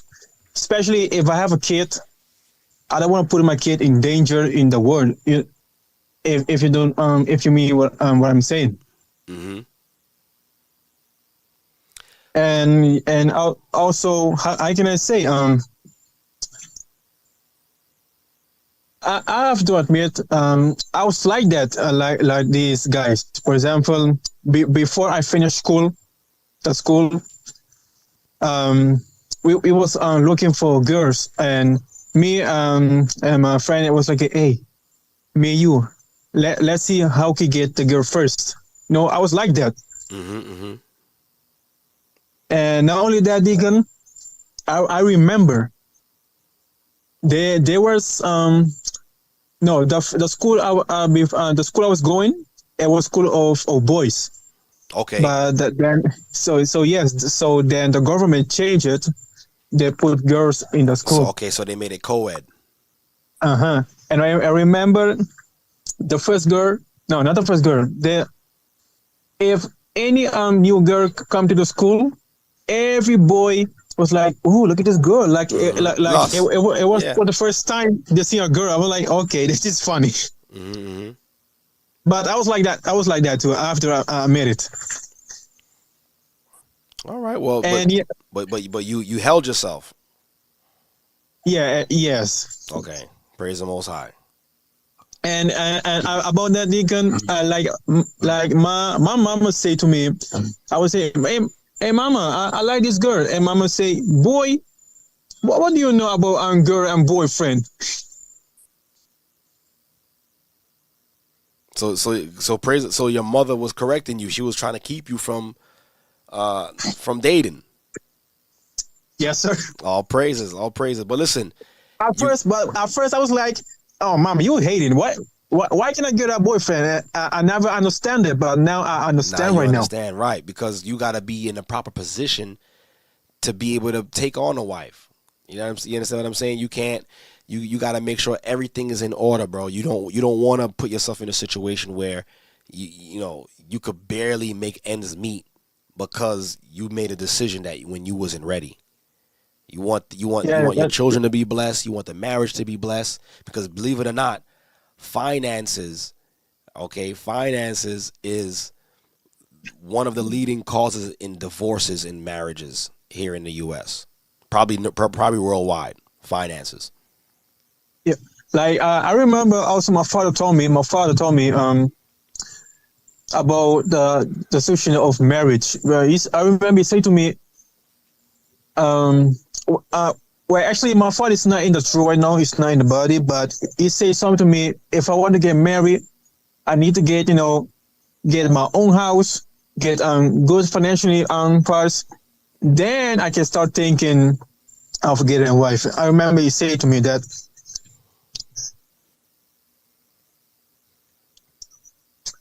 I didn't hear that last part. Oh no, I was saying that my father was saying to me, if I want to get a wife, I need to get my own house when I grow up, and have my own, have a job, get a good financially money. Then I can start thinking, okay, how can I take care of this woman? Right. I remember my father said to me that. But I still did not understand it. I was like, in the rebellion to my parents. Like, I can get a woman if I can. I was in the world. That's what I'm trying to say. Oh, okay. I understand. But praise the Most High, you listen to your dad, and you're not in a situation where you regret right now, right? Yes. All right, because to be honest, I remember. I got to get to the next call after you. Okay. I understand, Deacon. All right, but I'm gonna take it because I seen you email me, right? You sent me the video. Oh, the video! Oh, Deacon, you have to watch it because it's incredible. All right, I'm gonna take a look at it after this. Before I go there about the video, that kid was choosing a man for his mama. I don't know if you know about that. No, I didn't see it. That's why I'm gonna watch it. Okay, Deacon, I will watch it. All right. Okay, Deacon, Shalom. All right, my brother. Shalom. I'm gonna get the next call. I got Donnie in, and I'm gonna try to get a couple of more on the chat. I seen some good questions on there. I'm gonna just get this real quick. Got Donnie. You can unmute when you're ready.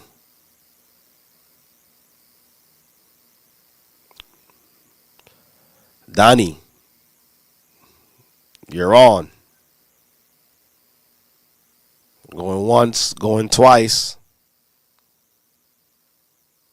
Going once, going twice. Donnie, you can unmute. All right.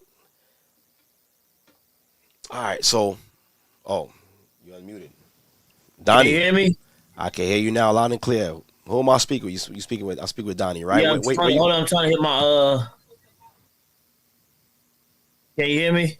I hear you loud and clear. What's going on, brother? I did unmute. I can hear you. Can you hear me? Yeah, I can hear you. All right, all praises. All right, where are you calling from? I hear my video. Huh? I can hear you, brother. Yeah, you speaking with Donnie? Okay, I'm calling from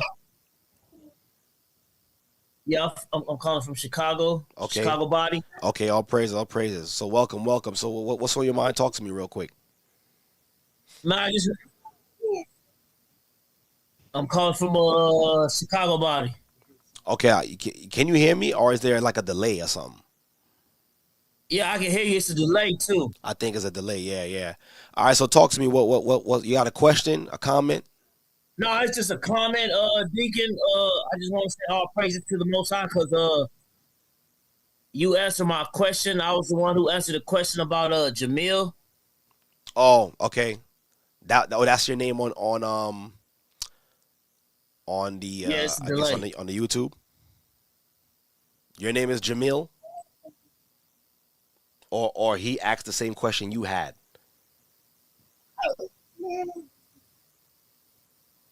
Oh, that's a crazy delay.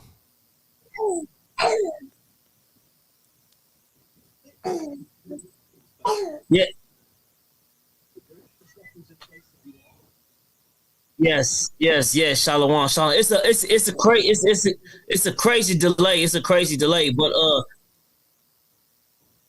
I just want to say all praises to the Most High. You answered my question because this is something that's been bothering me for a minute, and it's just to show you how the Most High work, because this is something that I asked the Most High, about what was going on with the situation that I was going through.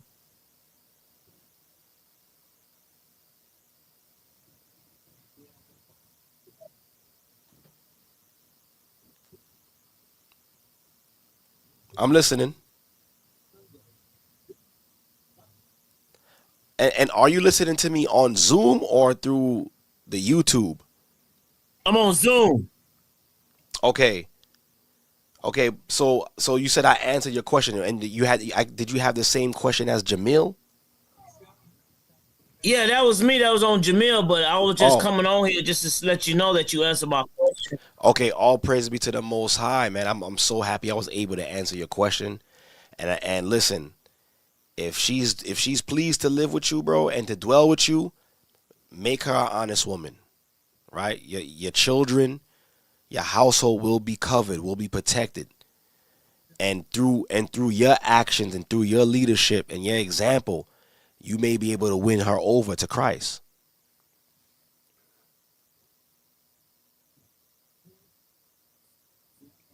You heard that?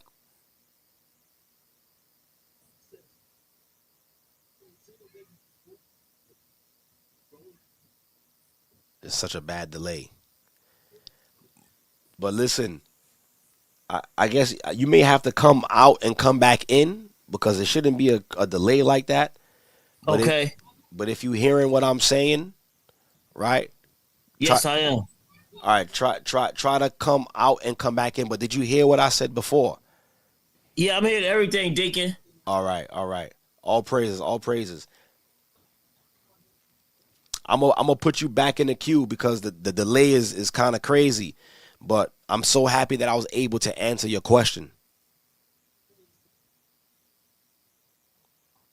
Uh-huh. Yeah, I heard everything, Deacon. The water. All right, all praises. I'm gonna put you back in the queue, my brother. Shalom.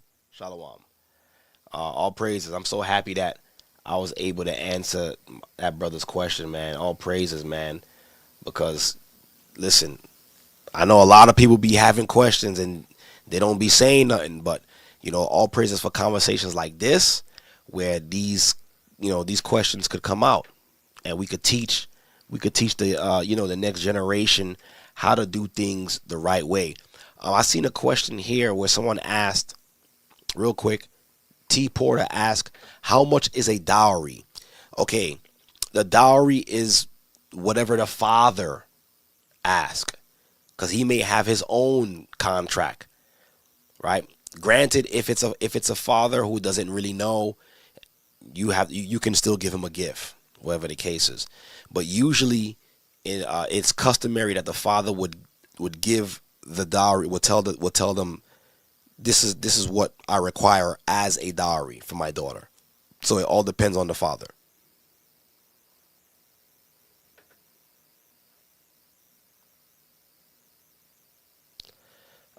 Let's see. I hope there's not something I miss. Okay, somebody asked, what supersedes bondage of marriage in God's law, or bondage of marriage under the law of the land? Are they one and the same, or is it wise to be prudent of each separately? So when you say bondage, I don't want to put the word bondage there when it comes to marriage, right? But which one supersedes? Was it God's law concerning marriage or the law of the land? God's law ultimately supersedes the laws of the land as far as marriage goes. Marriage was something that was instituted from the very beginning. That was not something that this country or any country in any part of the world can take credit for. So some people would look at a marriage license and make that have value, a marriage license according to the world or to the state or to the country, and say that has more value than the commitment that was made before the eyes of the Most High. So in a nutshell, basically, the Most High's law concerning marriage is what we hold as the standard. But am I saying getting a marriage license is a no-no? If one chooses to get a marriage license, that is between those two people. If you guys decide to do it. Yeah, there's some legal benefits and some financial benefits that come with getting the proper documents according to the state that you live in. But does those documents supersede God's law? The answer is no. All right. So I think that is it for tonight. All praises be to the Most High. I appreciate you guys for coming in. I had to do some overtime tonight, which I don't mind. Listen, as long as our people is getting fed and they're getting some knowledge, they're getting some understanding. Listen, that's what I'm here for, right? I'll lose some sleep to give people some understanding. It's all good with me, all right? The Most High he's gonna give me that quickening spirit in the morning, all right? He gonna give me that. All right, that wrong track, but he gonna give me that in the morning. That's all I need. Right? I don't need anything else. Yeah,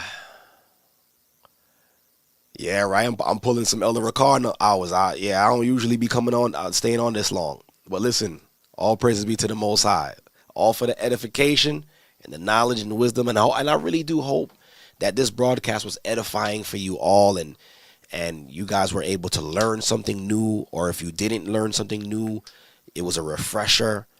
Or you was able to you could just share this with your friends and family who may have questions. Listen, at the end of the day, all praises be to the Most High that we were able to have this conversation. And this weekend is the feast. We're celebrating the feast, the change of season. Right, this Sabbath, we're going from spring into summer. So all praises be to the Most High for the feast and the changing of seasons.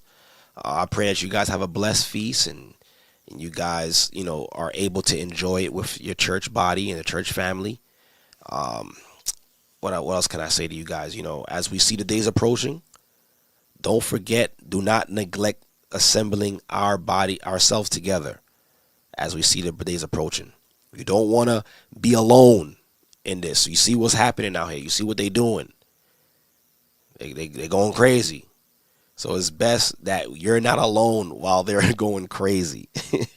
But like every good thing, this good thing must also come 2NN.